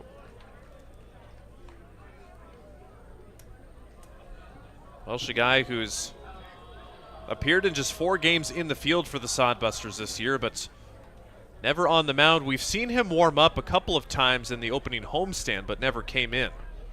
2-2, doesn't get the call, and the count will run full 3-2. Flight Scope said that might have had a part of the plate there. Now Welsh needs to find the zone to avoid walking in a run. That's cracked to left field, and that will get down. Wilson doesn't see it initially. 2 runs will score. Coming into third and getting the stop sign is the third runner. It's a 2 RBI double for Cale McCarville on a full count pitch. And it is now 5-0 Casper as they put up a crooked number for the second straight inning. And left field rears its ugly head. Zane Wilson, welcome to Hastings when it really gets tough to play the left side of the infield and the outfield. Even when you have sunglasses, just really wicked. And even if he sees it, I don't think he gets there, as Cale McCarville put a good charge in that one for Welch. Had to bring a 3-2 pitch over, and just a good job of hitting it there from McCarville. Yeah, expect something pretty good in the strike zone, and he got just that. So both of those runs are charged to Cooper Harrell. The runner at third base, still the responsibility of Harrell. 0-1 and now 0-2. 2 quick strikes to River Smith. The left fielder 2 for 2 already today. 5 hits for the Spuds. Smith with a double and an RBI single. From the windup for Welsh. Outside, 1-2. Welsh did appear 1 time on the mound for Hastings College this spring. Didn't go super well, but probably just needed him. Soft fly ball, this is trouble. Wilson racing in, diving attempt, can't make the play. Here comes another run to score. Loera reaches it from shortstop, throws it into second. And boy, oh boy, the Sodbusters just cannot catch a break with this nasty sun in left field. That would have been a tough play if Wilson reads it either way, but it leads to another Casper run. Lost it in the sun again, but had a long way to run, and I thought he was going to use his speed to get there. As it stands, inning continues on the River Smith ball put in play, and there's still only 1 man out. So that is the second double of the game for River Smith. Drives in a run. And now 6-0. The inning still not over with only 1 out here. The Sodbusters facing real adversity for the first time at home this summer. Second and third with 1 out. Ball's up high. 1-1 count to Jack Opine, who is the 8th batter to see the plate this inning. Opine 0 for 2, a strikeout and a ground out, a fielder's choice ground out. That one gets away from the catcher, and here comes another run in to score. Rucker crosses the dish. The wild pitch. Correction, that was McCarville scoring. Smith on to third. It's now 7-0. Now a 5 spot put up by Casper in this one, and are in firm command here.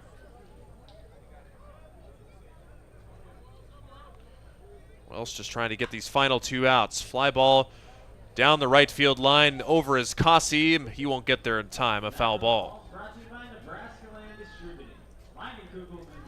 Hasn't gone well for Welch, but you like the fact that he's thrown strikes. He's had 2 strikes on each of the first 3 batters he's faced. We'll see if he can finish the deal and get an out.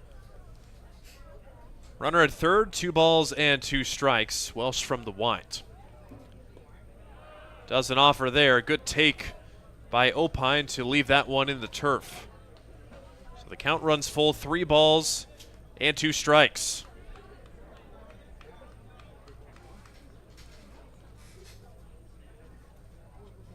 Comes pitch number 16 from Welsh. That is hit a mile to left field. Going way back is Wilson, finding the sun. He's measuring it up. He does make the catch, but that will be plenty deep enough to score another run on a sacrifice fly. Who knows, maybe in Casper that might leave the yard. A loud fly ball for Jack Opine.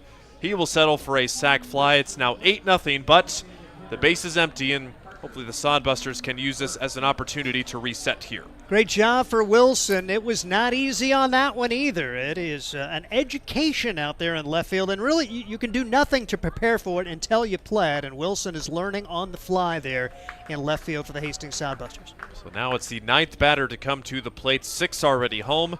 It's Parker Burtz, down 0-1. He's 0 for 2 today. Wave and a miss, strike 2. Welsh pulling the string there. Taking a look at his numbers so far, about 75 to 79 on the fastballs for Tyler Welsh.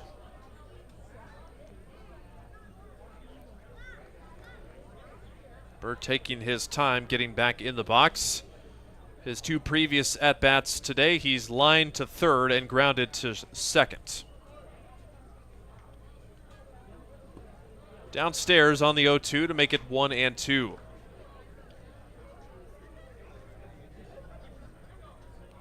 There is more action in the bullpen. It's a lefty casually throwing, but not very hard. It's now from 0-2 to 2-2. Soft fly ball to center. Vega didn't get a good read on it, and it'll drop for a hit. Nobody's covering second, but nobody going to be advancing to second. A little bloop single for Parker Burt. That is the 4th hit of the inning for the Casper Spuds as they bat around. And it's never a good sign when the beer batter is batting twice in the same inning. That is I'm just saying. Also be the 3rd different pitcher that the beer batter has faced. Perhaps Welsh will have some more luck against him. Not this time. Ground ball up the middle. Loera, nice field and shovel to second base for the 4th out. 10 come to the plate for the Casper Spuds. 6 of them score, and they have a commanding 8-0 lead as we go to the bottom of the 4th. Sodbuster Baseball returns after these messages. Hi, I'm a baseball umpire. My job can get pretty stressful.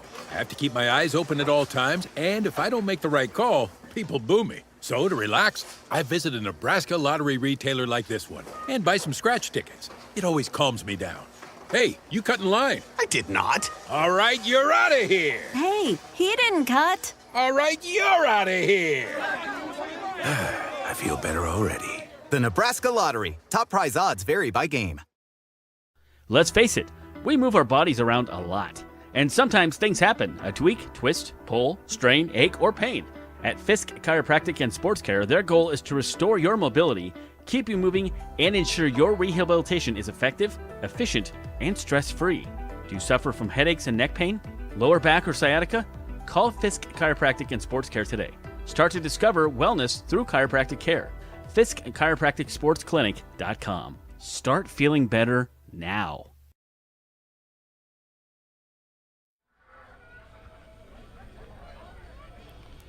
Bottom of the 4th inning on Sodbuster Baseball.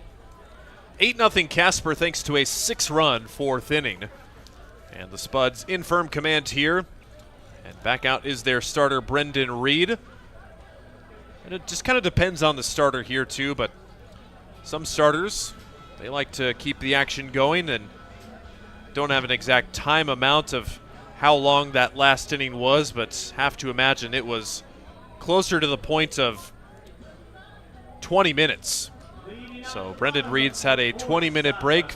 See how loose his arm still is against the 3, 4, and 5 Hastings Sodbuster hitters. It'll be Luke Cossey to lead things off. The ground out for him in the first. He is 0 for 1. But Luke Cossey, one of the tried and true Arkansas Tech Wonder Boys, who has been sensational so far to start off this season. Strike one on the lower outside corner. Brendan Reed looking for his 4th shutdown inning in a row. He's only given up 1 base hit and ended up retiring the first 7 Sodbusters in a row. Foul ball out of play. Quickly 0-2 to Luke Cossey. If you're living under a rock and haven't joined us yet this year, Luke Cossey, the first home run in a Sodbuster game at Duncan Field since 2023. And we're required to mention it once a game, because if you do something that special, people outside of the Hastings area just don't know how special it is to blast one over the wall here in Hastings. 1-2 pitch down the left field line, but will get out of play.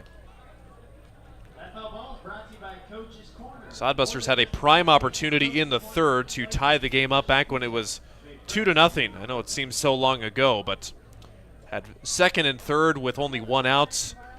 But heck of a job by Reed to get the next 2 batters to post another 0. Still 1-2. Cossey sprays it to center. Going back is Rucker, able to make the catch for the out. Didn't get the best read on it, but the wind blowing in from center field likely assisting on that fly ball as well. Also, after playing 4 games in a different ballpark, I know Coach Printer says that don't want to change your approach for where you're playing. You want to just keep the hard ground ball, the hard line drive mentality, but just going to play at a different ballpark could also just need a little bit of adjusting to. Let's hope that the Sodbusters, now just making their second time through the lineup, can do just that. Weston Johnston with the 1-0 count, leaves ball 2 outside. Johnston's been a tank for Hastings this summer so far. Comes into today with a 4-game hit streak and a 3-game multi-hit streak. Did not play in the Thursday or Wednesday game, though, against Casper. Generous call on the outside corner for strike 1. Don't need flight scope for that one, but instead of 3-0, it's now 2-1. Base is empty with 1 out. Reed has retired 3 straight, dating back to the last inning. Another call on the outside part of the plate, which did catch the zone this time, according to flight scope. 2 balls, 2 strikes from Reed to Johnston. That time way outside, and it'll be a full count. Johnston grounded to short in his first at-bat, but now facing a full count pitch.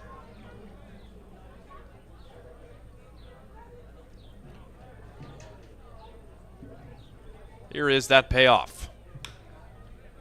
Chopped foul, and the count remains the same. Johnston leading several categories for the Hastings Sodbusters coming into the game. 405 average, 17 hits, and 13 ribbies. Arkansas Tech will be very fortunate to have him back next spring. 3-2, see you later. Breaking ball that was right down Broadway. Johnston was looking for something else there. That's the second out of the 4th inning.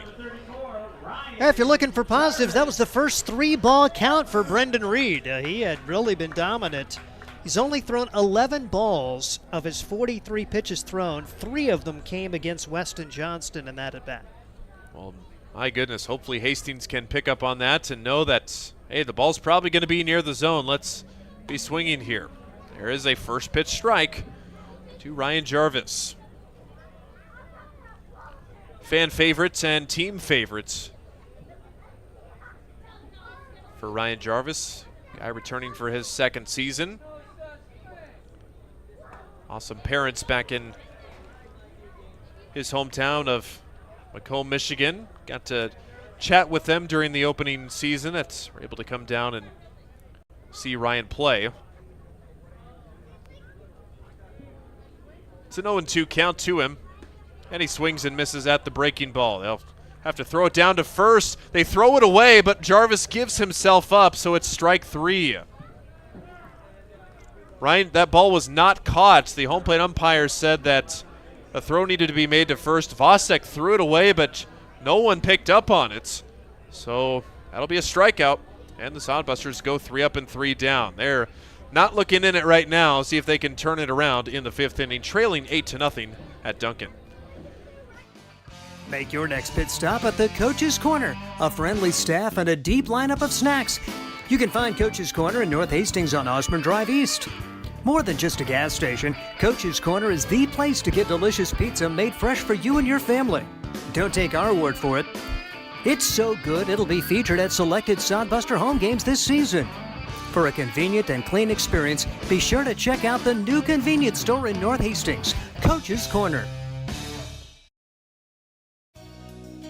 Blue Fork Kitchen features elevated comfort food in a family-friendly, fast casual environment. With a full menu, you can sit down for a nice meal or order online for pickup. From salads and wraps to burgers and steaks, Blue Fork Kitchen has your kind of food. Open Tuesday through Thursday, 11 to 9 p.m., and Friday and Saturday, 11 to 10 p.m., with a special brunch buffet Sunday from 9 to 2 p.m. Blue Fork Kitchen is located in the Cimarron Plaza, 38th and Osborne Drive in Hastings. Like them on Facebook. We go to the top of the 5th inning. It is a one-sided game right now. The Casper Spuds handing it to the Hastings Sodbusters right now.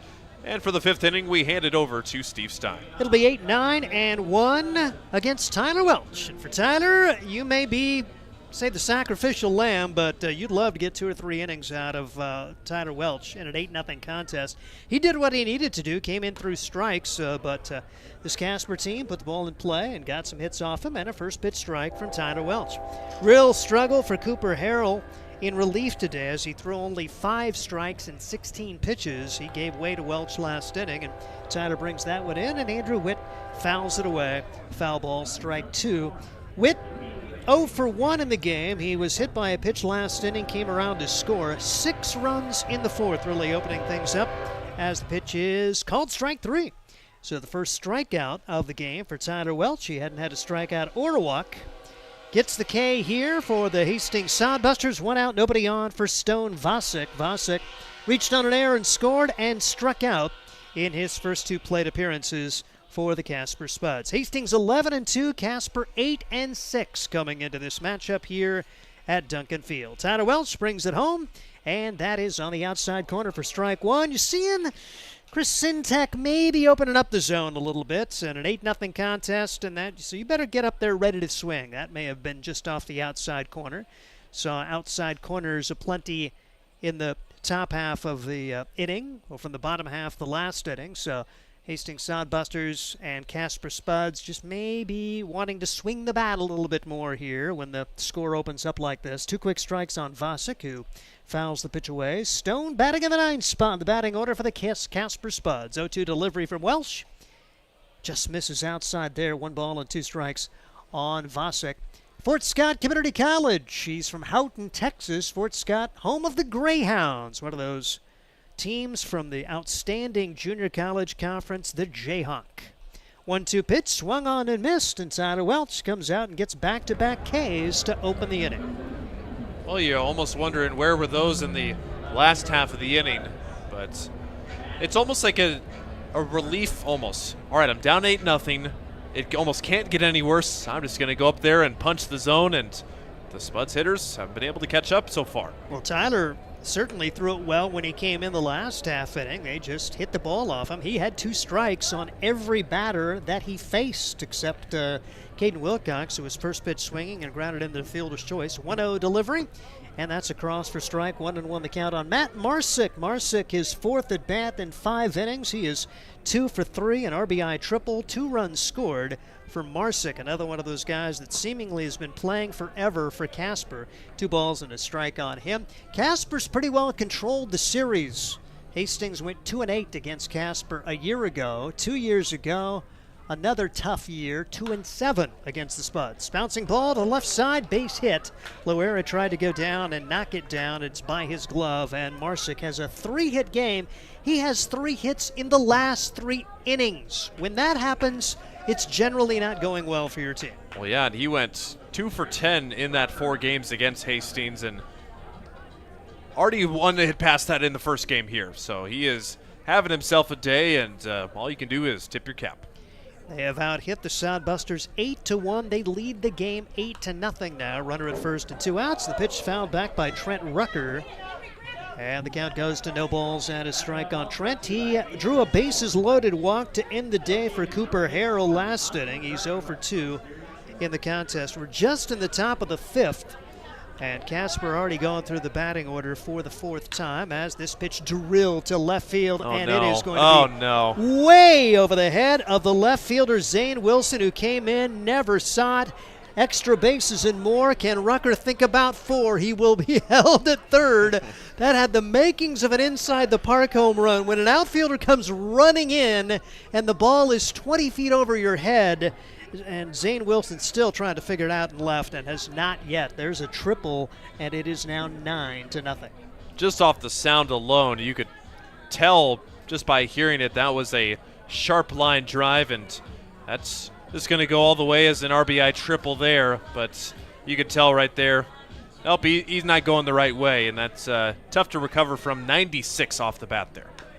First pitch swinging is Cale McCarville, and he fouls it away. He had a 2-run double last inning. He's 1 for 2 on the contest, and Zane Wilson really fighting it. It's a learning experience for him out in left field today. We had so many overcast days that left fielders really didn't get a true indication of how hard it is to play outfield, and for that matter, to play the left side of the infield. This time of day for about the next half hour is just awful to play over there here at Duncan Field.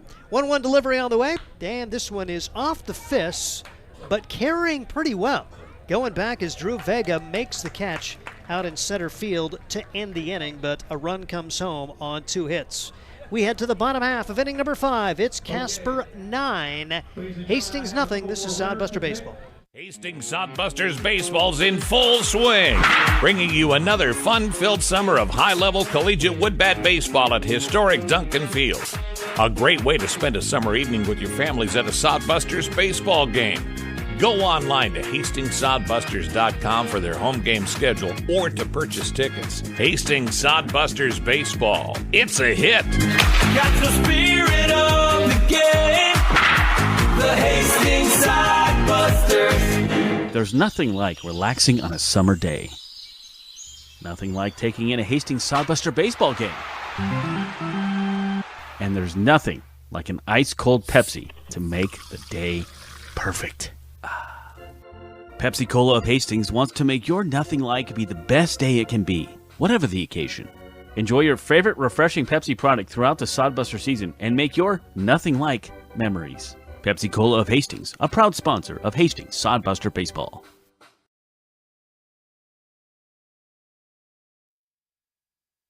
And at the bottom half of inning number 5, Steve Stein, Ryan Valenta, Mason Henricks, our producer today, 9-0. Sodbusters, well, if you want to keep the magic brewing at home, it's going to take at least 10, as Brendan Reed has been really good. The offense has been plenty for Casper. You expected one like this at home. You were hoping that it wasn't going to be on 9 innings of winning. It's probably the biggest crowd you've had this year just because of the weather, if nothing else. And not enjoying the baseball, but enjoying the winning. What a great list of prizes they're giving away, and that will kind of help ease the pain. It'll be Brock Cross to come to the plate for the Hastings Sodbusters against Brendan Reed, getting just what they need. Sodbusters probably in better shape pitching-wise coming into this series, but who knows, after this first game, Reed eating up a lot of innings, the Sodbusters already using 3 pitchers. All I can say, Welch may be asked to throw a few more innings if he can have it in his arms. The pitch fouled away by Brock Cross. 0 for 1 of the game, grounded out to the shortstop, his first time up for Hastings. Cross, a Washington State commit, high school grad out of Lake Havasu, Arizona High School. And the 0-1 delivery on the way. Rifled into right field, but on his horse and making a nice grab is Matt Marsick, and there's one out. That one looked like a right center gapper all the way. I was almost certain that was going to fall there, but that's one of those line drives where it looks like my golf swing just slices over right to the right fielder. It looks like a gapper, but ends up being a pretty easy play out there. And looks like we're going to see a pinch hitter. Zane Wilson will be lifted. And if nothing else, Jet Hannaford's going to get the opportunity. He'll go out and play left field. And he'll get a chance at an at-bat here. It has been treacherous out in left field today with the way the sun is playing. And this will be a good experience for Jet once he gets out there. But trying to get something offensively. He's had a solid summer. 308, double. 4 runs batted in, 6 runs scored, also 5 for 6 in stolen bases. Went 2 for 9 against Casper, 1 for 4 and 1 for 5. Takes the pitch for a ball, 1 ball and no strikes on Jet Hannaford, one of the fastest guys on the team, if not the fastest guy on this Hastings Sodbuster squad, and will be asked to patrol left field as this game wears on. 9-0, bottom of the 5th. Hannaford broke his bat, pops it up on the infield. That will be easy for Cale McCarville. And there are 2 quick outs here on the 5th as Brendan Reed continues to roll right along. His only blemish, a 1-out single back in the 3rd. I was thinking the same thing on that bat there. The bat boy's got it. Looks like it's still in one piece, but that did not sound like a bat that will likely be used any longer there. They were giving away some Sodbuster swag. May want to just add that. Just throw it to over the net. Yeah, toss this one. This is going to be in our next giveaway here after the 6th inning. Stepping into the plate, and first pitch swinging and lining this one to left field will be Graham Hilton. So Hilton has 2 hits. The rest of the Sodbusters have 0. So if Graham could just bat every time like Bugs Bunny in the old cartoon, the Sodbusters would have a chance to come back. Graham Hilton, Northern Oklahoma Enid, just hitting .217 coming into today. Did have a multi-hit game against the Nebraska Prospects back on June 5th and gets another multi-hit game today in a 9-0 deficit. And here comes Chase Phillips, reached on an air his first time up. And Chase takes over the inside corner for strike. Really good movement for Brendan Reed on that one. No balls and a strike on Chase. Has seen a lot of time in the field and on the mound. Picked up a win. A courageous performance for him as he worked 5 innings of relief to get the win in that critical game on Tuesday and takes strike 2 here. No balls and 2 strikes on Chase Phillips. He's been a reliable bullpen guy. At the plate coming into today, 4 out of 17. Did have a multi-hit game against Spearfish back on May 25th. Down to the count 0-2. Watches this one go by for 1-2 for Chase Phillips. Guy is playing his college ball at Metro Community in Kansas City, the Wolves. Was recruited as a pitcher but played in the field this past spring and showing he can do either, maybe giving himself an opportunity to do both next season. 1-2 delivery, bounced foul. Good job for Phillips. He's seen the strike zone expanded here in the last inning or so realizes you better swing at it or you may get rung up, and did not want that to happen. Hit .266 for Metro Community College in the spring. Did have a couple of home runs. 25 runs batted in, 42 runs scored, played 51 games for the Wolves. Here's the pitch, and fouled away. It remains 1 ball and 2 strikes on Phillips. Chase, pitching-wise, now has made 6 appearances, thrown 15 1/3. And in that June 10th game, 5 innings, allowed 4 runs on 4 hits.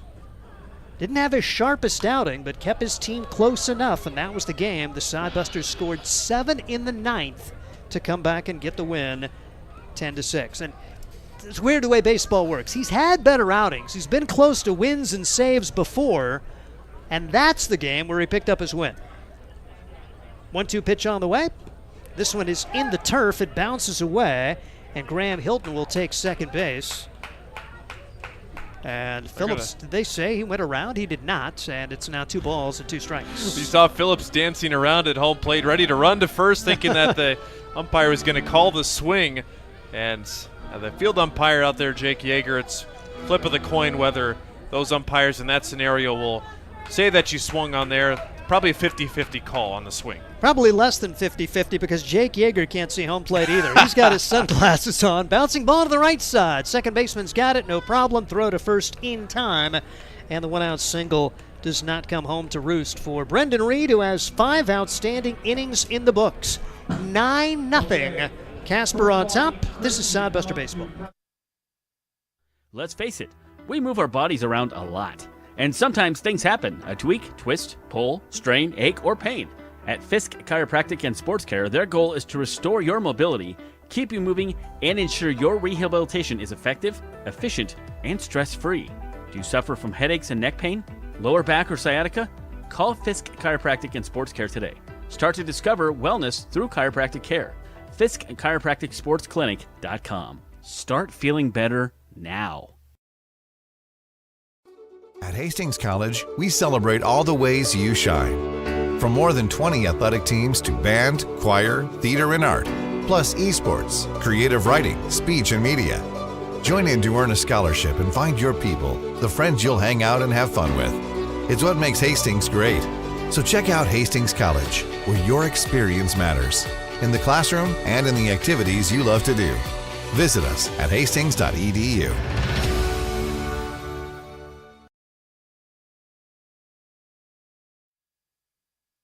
Head of the 6th inning, it's 9-0.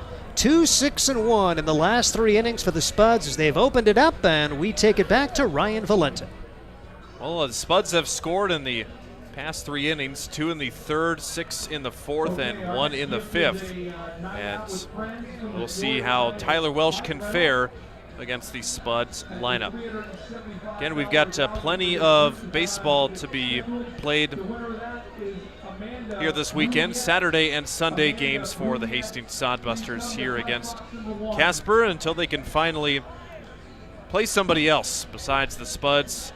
Got a Monday game against Oahe on the road, then Tuesday through Thursday in Spearfish, then back home next weekend, which will be our next home series after that. Leading things off for Casper in this 6th inning, River Smith.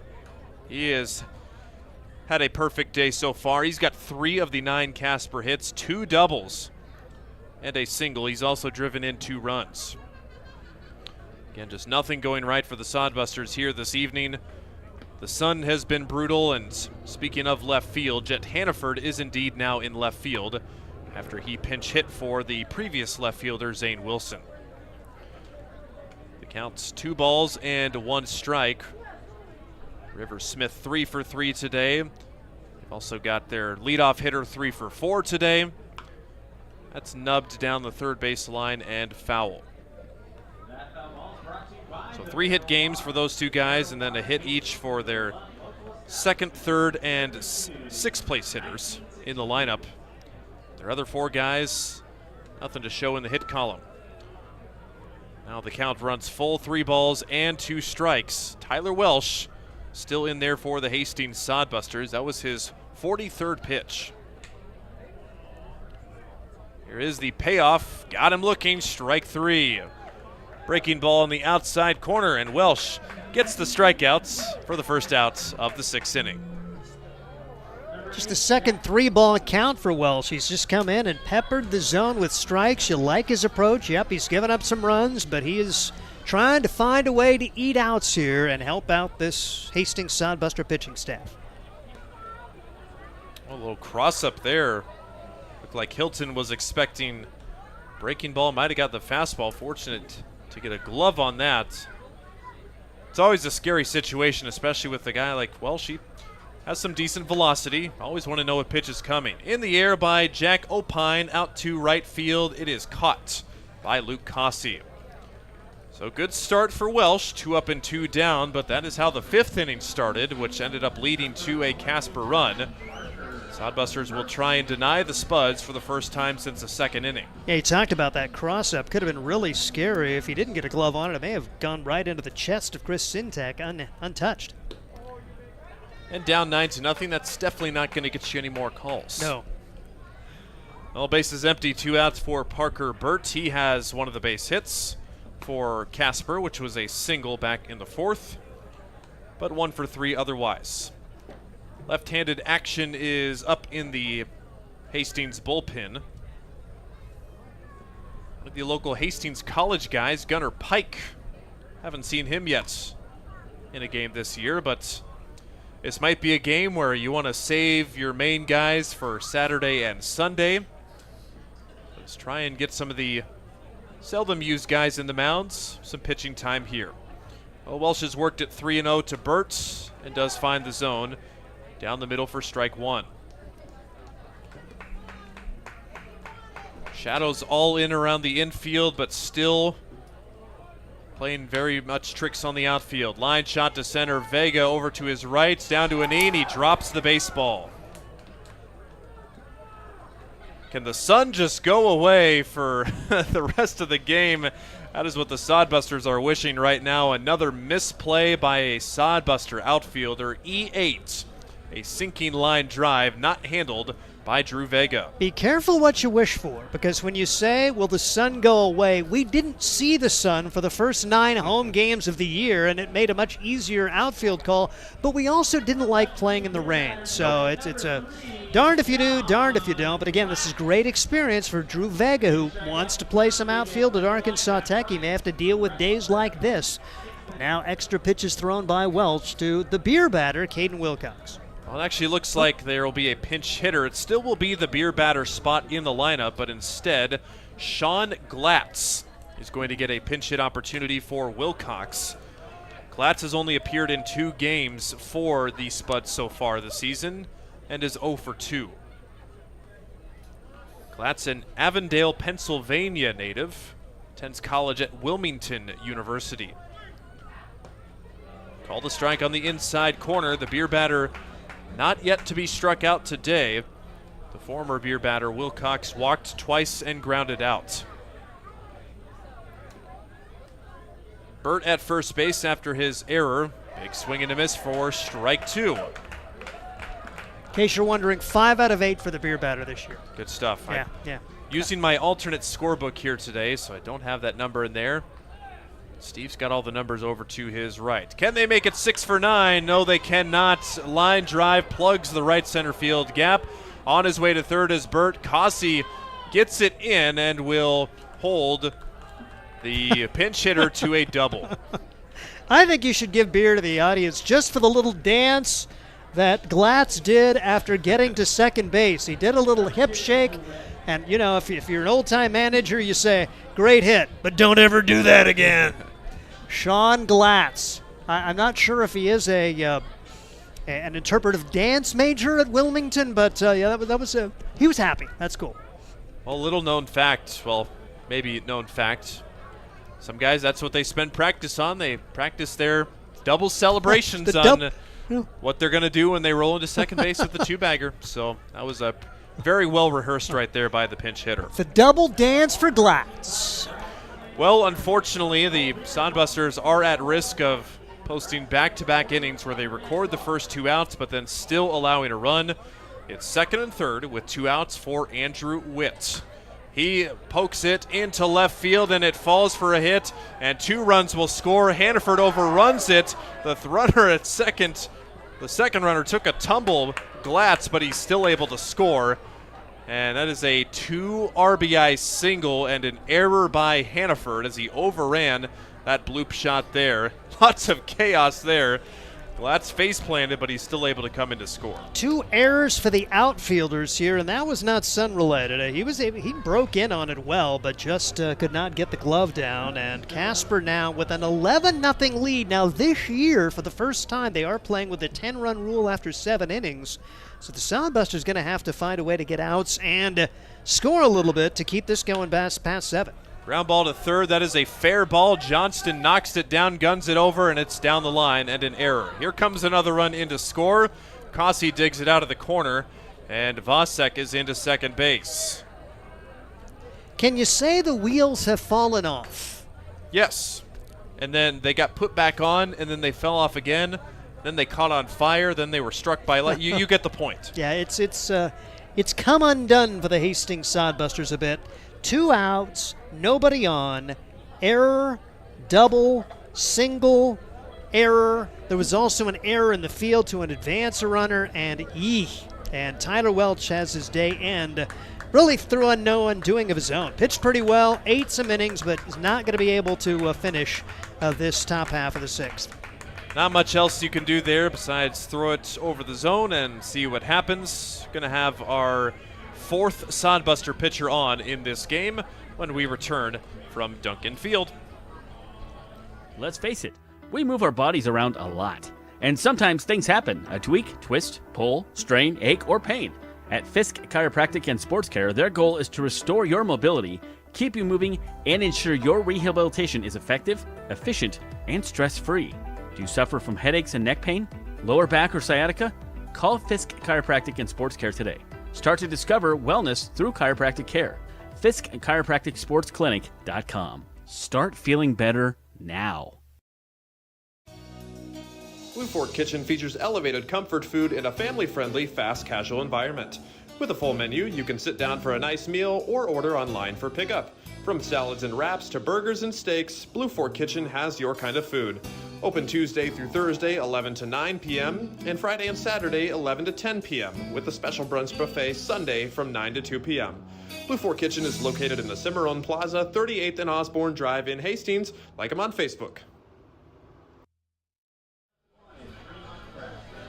Welcome back to Duncan Field, where it is turned into a barn burner and a blowout. One-sided game. Casper with 3 in the 6th, and there's nothing going right for the Sodbusters here. Back-to-back innings where they've recorded the first 2 outs of the inning, but then have given up at least 1 run. 3 home in this inning. 12 runs, 11 hits for Casper, and 4 Sodbuster errors plaguing them. Well, this is Gunnar Pike. It was mistaken when I said it would be his first time this year. He actually did have one outing back in the season series opener against Spearfish on May 25th, where he pitched 2/3 of an inning, did not allow any hits or any runs. But the Broomfield, Colorado native and guy who just finished up his 3rd year with Hastings College knows how to pitch here at Duncan Field.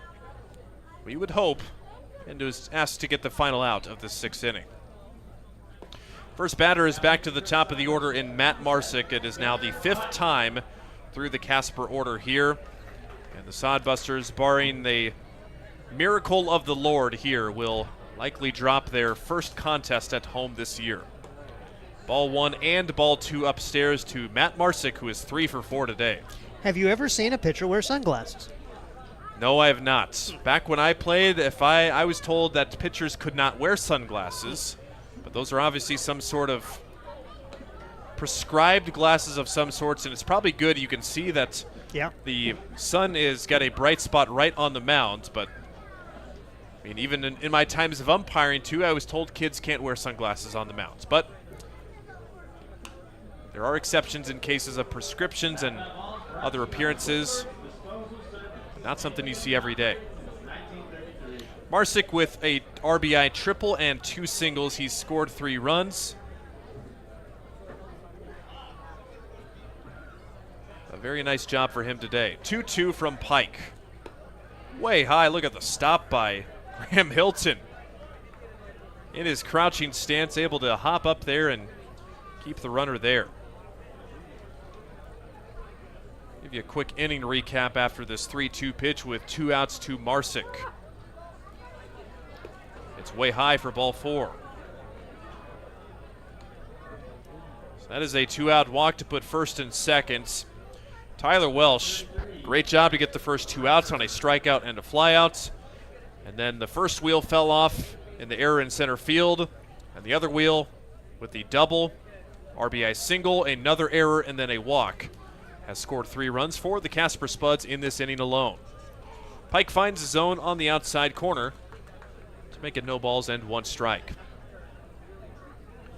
So now with 12 runs on the board for Casper, if the Sodbusters cannot make up 3 runs in the next 2 innings, then 9 innings of winning will turn into 7 innings of winning here at Duncan tonight. Tvasek at second and Marsick at first. Check swing, but he went around. Trent Rucker couldn't hold up the swing on the high fastball from Pike. Defense otherwise remains the same. The only exception was Hannaford coming in this inning for the first time and left. 1-2 is way high. Pike missing way upstairs with a lot of his misses. And wouldn't you know it, there is more action in the Hastings bullpen if Pike cannot finish off this inning. 2-2 whack to third under the glove of Weston Johnston and into left field. Everybody moves station to station, and that is a single for Trent Rucker, and he also has a multi-hit game now for the Casper Spuds. They've got a dozen on the run and hit columns here tonight.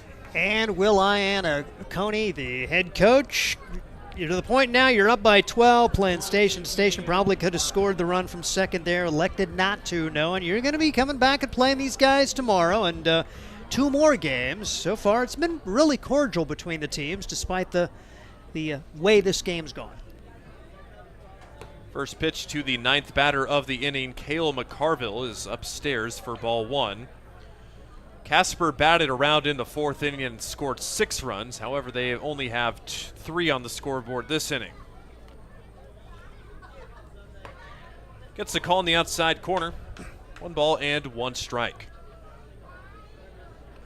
Well, the Sodbusters, a team that came into the game leading the Independence League in run differential with plus 30 in their first 13 games. That will go down significantly here tonight. Called strike on the outside corner again to make it 1-2 on Cale McCarville. Carville with a 2 RBI double back in the 4th. He is 1 for 3 today. Pike looking to slam the door here.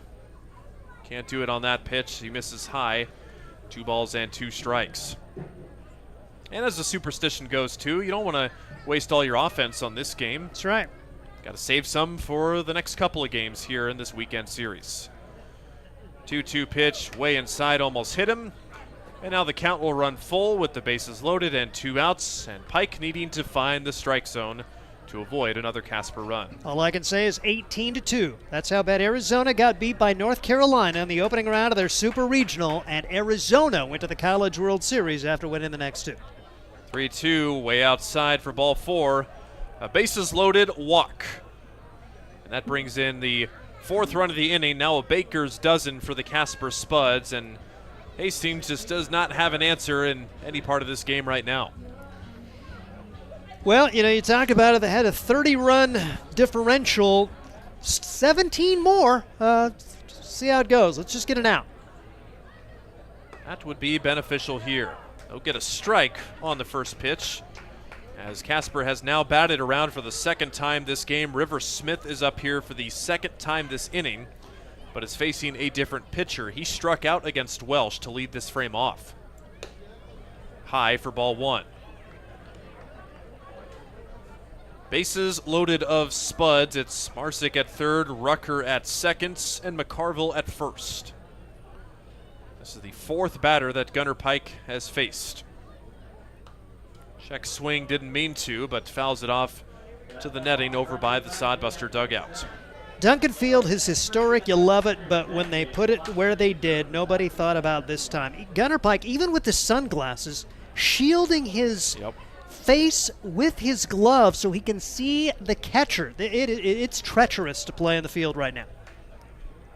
1-2 pitch up high. He's looking like me if I were pitching on the mound. I mean, if the sun is out in any aspect, need the sunglasses on, or I'm practically a blind person out there. So totally get it there, but double protection. The glove and the sunglasses still not working. Well, another 3-2 count with the bases loaded. Sodbusters just trying to find the strike zone to end another nightmare inning. Runners go. It's called strike 3 at the bottom of the zone. 13-0 strike 3 called. That finally gets the Sodbusters out of the inning. They trail it, and we'll look to see if they can avoid being shut out in the bottom of the 6th. Core CPAs is your locally owned, full-service accounting firm. Our team of professionals have years of accounting experience and focus on building in-depth relationships with our clients. Our comprehensive and customized solutions are tailored to your specific needs. We pride ourselves in our commitment to integrity, objectivity, and professionalism. At Core CPAs, we provide tax services, payroll, bookkeeping, assurance and financial reporting, and much more. Visit our website at corecpas.us. Blue Fork Kitchen features elevated comfort food in a family-friendly, fast casual environment. With a full menu, you can sit down for a nice meal or order online for pickup. From salads and wraps to burgers and steaks, Blue Fork Kitchen has your kind of food. Open Tuesday through Thursday, 11 to 9 p.m., and Friday and Saturday, 11 to 10 p.m., with a special brunch buffet Sunday from 9 to 2 p.m. Blue Fork Kitchen is located in the Cimarron Plaza, 38th and Osborne Drive in Hastings. Like them on Facebook.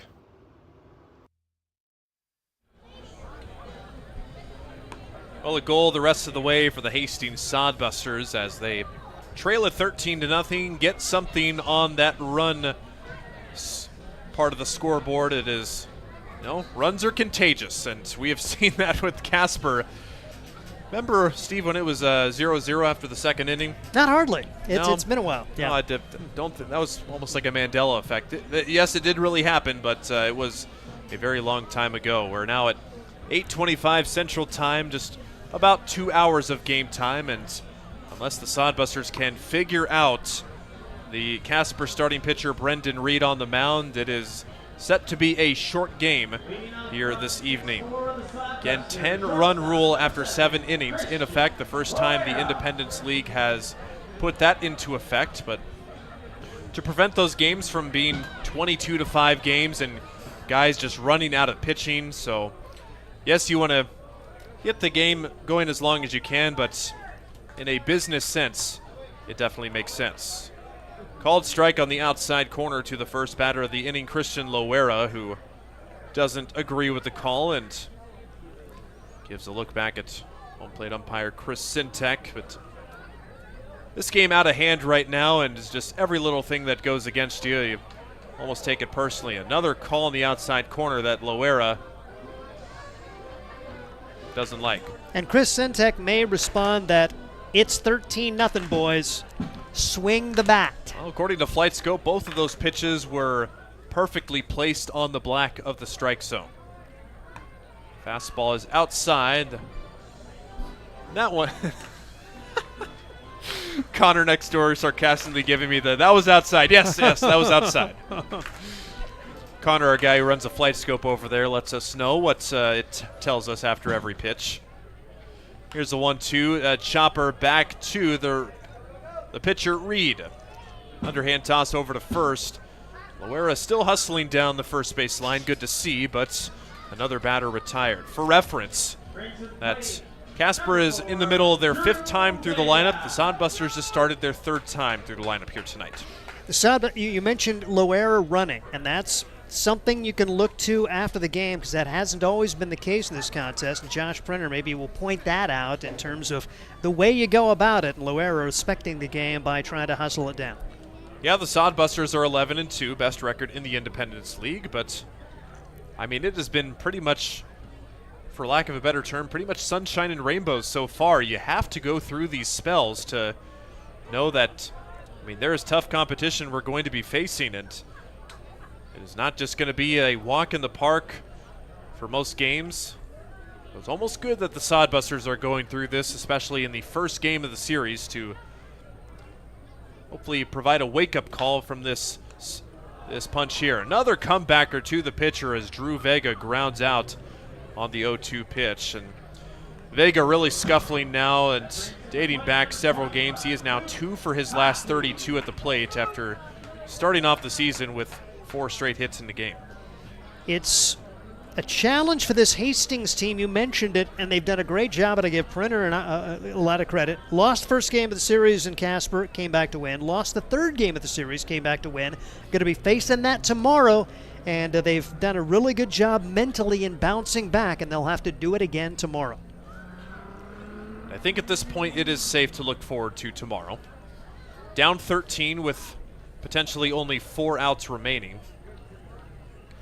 situation where you almost need to just cut your losses and have a short memory and flush this one. Again, not using it as an excuse, but the Sodbusters left Casper last night at around midnight our time, didn't get back here until 8 in the morning, throwing guys' sleep schedules off and probably playing a little bit uncharacteristically right now. I know that, I mean, unless for the guys who just don't need sleep for whatever reason because they're young probably, I'm going to guess 90% of these guys are going to shower and just pass out tonight.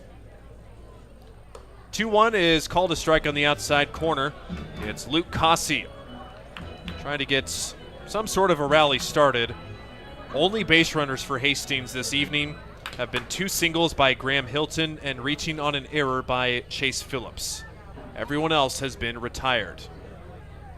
That one, it does hit the Cossey. That one, I thought it almost split his wickets there at home plate, but it does brush a pant leg, so a hit by pitch will give the Sodbusters a 2-out base runner. And you talked about the fact that Hastings went through that. Who are they playing? Casper has dealt with the exact same thing, and it hasn't seemed to faze them at all. Now, part of it's pitching related. I mean, Brendan Reed came out and has thrown gas. This was going to be a bullpen game anyway, so it was going to be a challenge. You didn't expect 13-0 challenge, but hey, give Casper a lot of credit because they got a few hours of sleep and then got on the bus and got here by 3 o'clock in the afternoon. So they were kind of in the same boat as Hastings. I'm not sure if it's better to be the home team or the visiting team, but apparently it's the visiting team today. The next batter, Weston Johnston, with the 1-0 count. A strike right across the plates. Johnston 0 for 2 today, has a 4-game hit streak on the line, which he has yet to fulfill this evening. Needs to put one past the fielders there. Gets the call at the bottom of the zone, and lots of Sodbuster hitters appear to be not agreeant with the in the strike zone here, but doesn't matter what you think, only matters what the guy behind the plate thinks. Way outside, gets away from Vosek, who can't find it, but regardless, Cossey will easily cruise into second base on the wild pitch. Like I said, don't need to try and post a gigantic comeback. Just get something on the scoreboard. 13-0 rather than maybe 13-2. You can live with 13-2, but knowing that couldn't put across anything in 7 innings, not the greatest feeling. Johnston hits it on the ground hard to second, but right at the second baseman. And the final out is recorded. Sodbusters strand the 2-out hit batter, and we remain at 13-0 going into what could be the final inning here on Sodbuster Baseball. Hastings Sodbusters baseball's in full swing, bringing you another fun-filled summer of high-level collegiate wood bat baseball at historic Duncan Field. A great way to spend a summer evening with your families at a Sodbusters baseball game. Go online to HastingsSodbusters.com for their home game schedule or to purchase tickets. Hastings Sodbusters baseball. It's a hit. Got the spirit of the game. The Hastings Sodbusters. There's nothing like relaxing on a summer day. Nothing like taking in a Hastings Sodbuster baseball game. And there's nothing like an ice-cold Pepsi to make the day perfect. Pepsi Cola of Hastings wants to make your nothing like be the best day it can be, whatever the occasion. Enjoy your favorite refreshing Pepsi product throughout the Sodbuster season and make your nothing like memories. Pepsi Cola of Hastings, a proud sponsor of Hastings Sodbuster Baseball.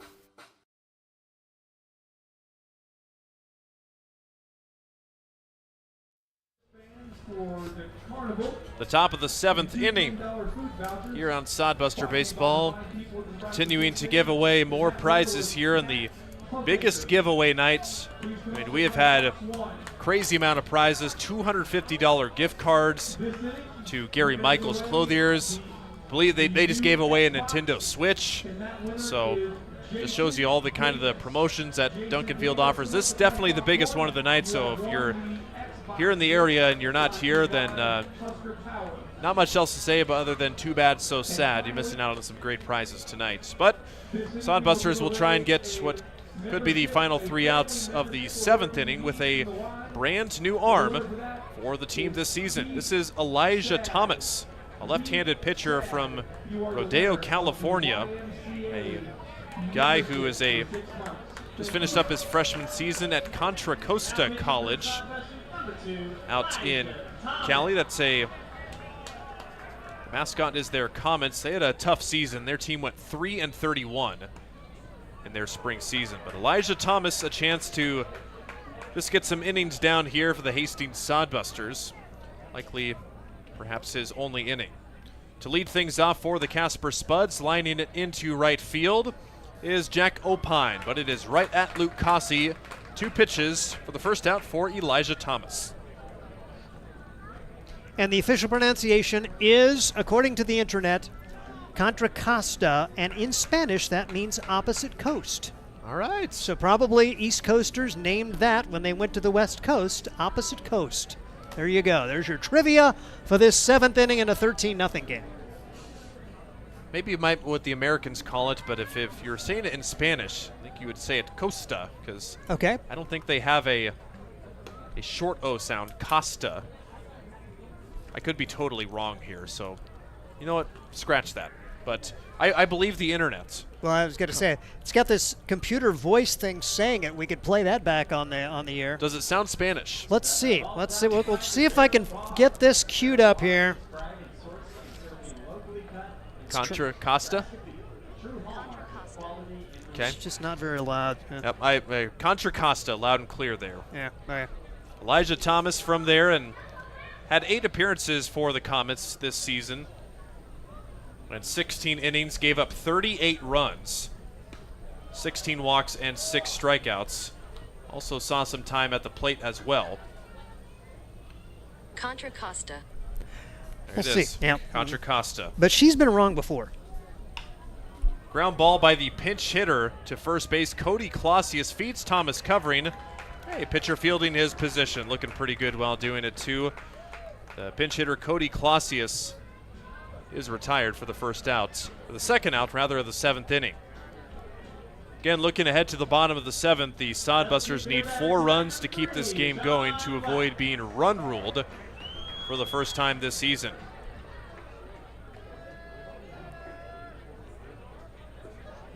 So the next batter is the Sean Glatz, who came in to pinch hit last time in the 6th inning, and coming back on again.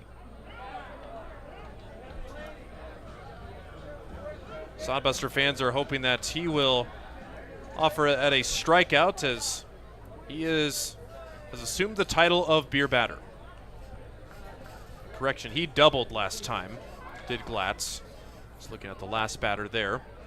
But he's worked the beer batter 3-0.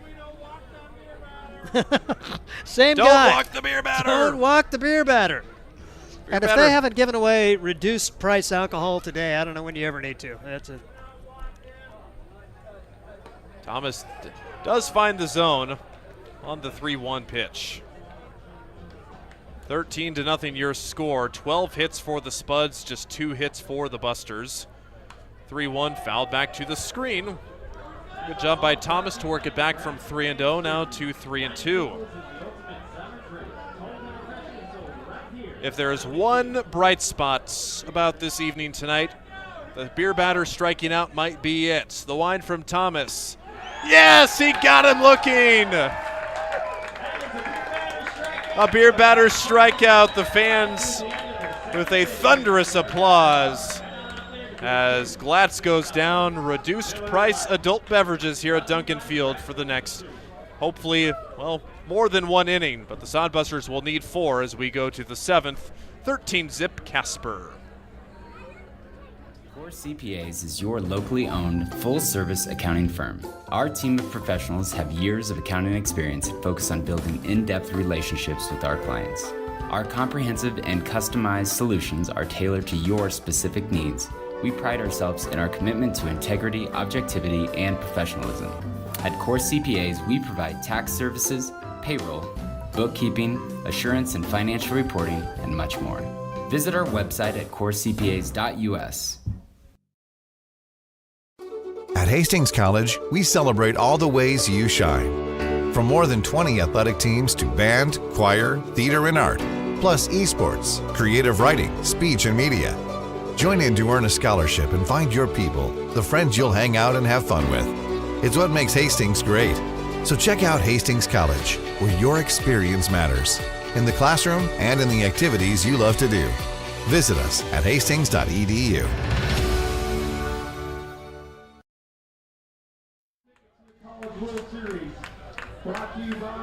13-0. It has been all Casper, and well, we've told you that there's a run rule in effect. This could be the last inning, and to prevent games from getting out of hand like last year, one of our viewers on the live stream pointed out that Casper won a game last year against Oahe 26-0. Yeah.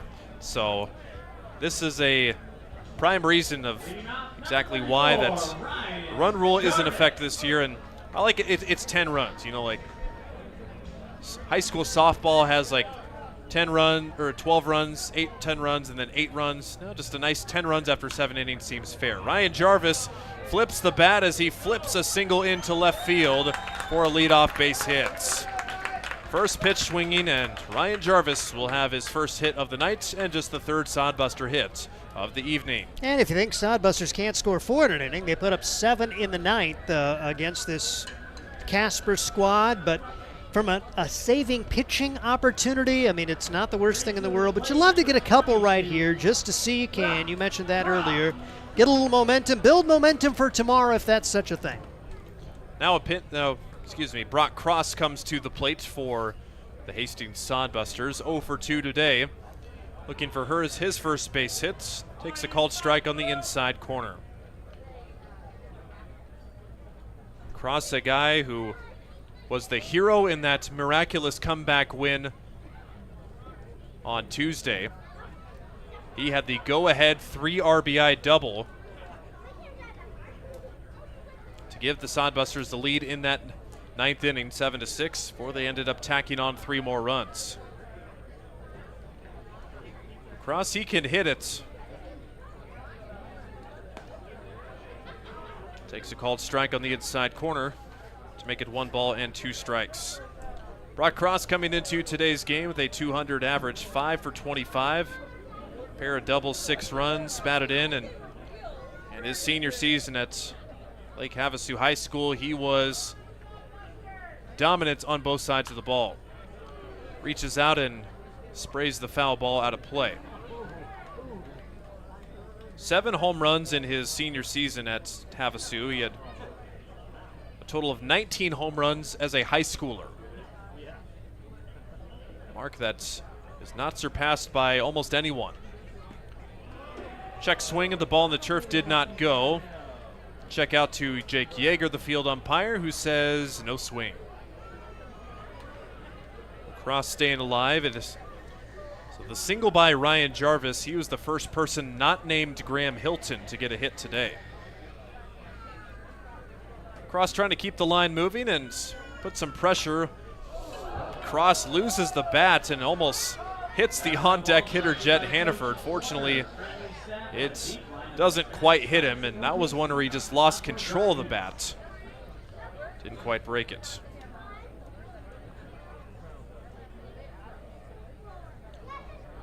So 2 balls and 2 strikes to Cross, with Jarvis remaining at first. Sodbusters, a team that usually like to steal, but have not tried their hand at a steal yet today.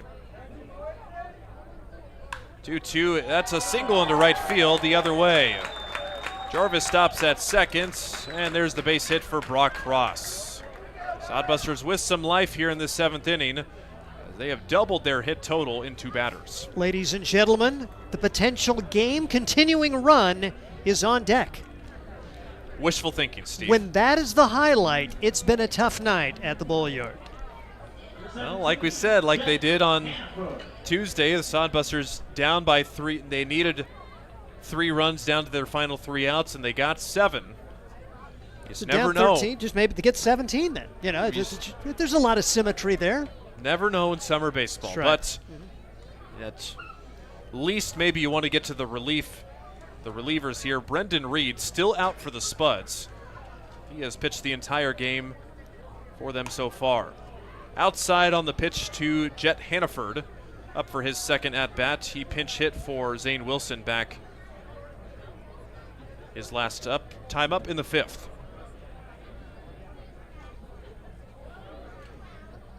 1-1 pitch. This will be 87. That is over the head of Hannaford, but able to be collected by Vasek. So 87 pitches now for Reed. Don't have a view from our angle of the Casper bullpen, so we're not sure if there's anybody warming or not. The Sodbusters with a threat. Called the strike on the inside corner. Man, oh man, Brendan Reed, his command today has been impeccable. The inside corner, the outside corner, the bottom of the zone. He has been everywhere. 2-2. Hit on the ground to short. Backing up is Opine. Flips to second. They do get the out there, and they force Brock Cross out at second base. So that is finally the first out of the inning. It'll put runners at first and third for Graham Hilton.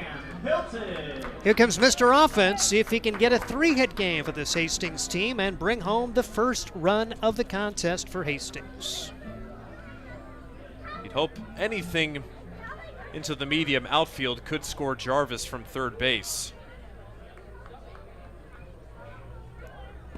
Sodbusters trying to avoid being shut out down to their final 2 outs of the game. Scheduled 9-inning contest, but facing a run rule here. First and third for Graham Hilton, who is 2 for 2 with a pair of singles. Whacks it to first base. They'll go to second. It's bobbled, and everybody's safe. Interesting that McCarville went to second base on the play there. It's an error on the first baseman, and there will be no shutouts here at Duncan tonight. And if you are the head coach, Will Iannacone, you're probably coming out and talking to your first baseman. Buddy, it's 13-0. Get it out. Just get us one step closer. Yes, the run's going to score anyway, but we really don't need that at this point in the contest.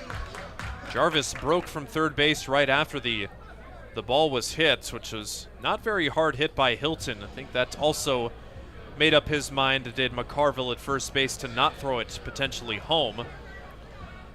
And if it's hit to a corner infielder on that clear of a play, if there's that easy of an out at home plate, sometimes no matter what the score is, you might just be throwing home, but You just step on the bag, get it out. Exactly. That could have been 2 outs. Instead, it's first and second with 1 out for Chase Phillips.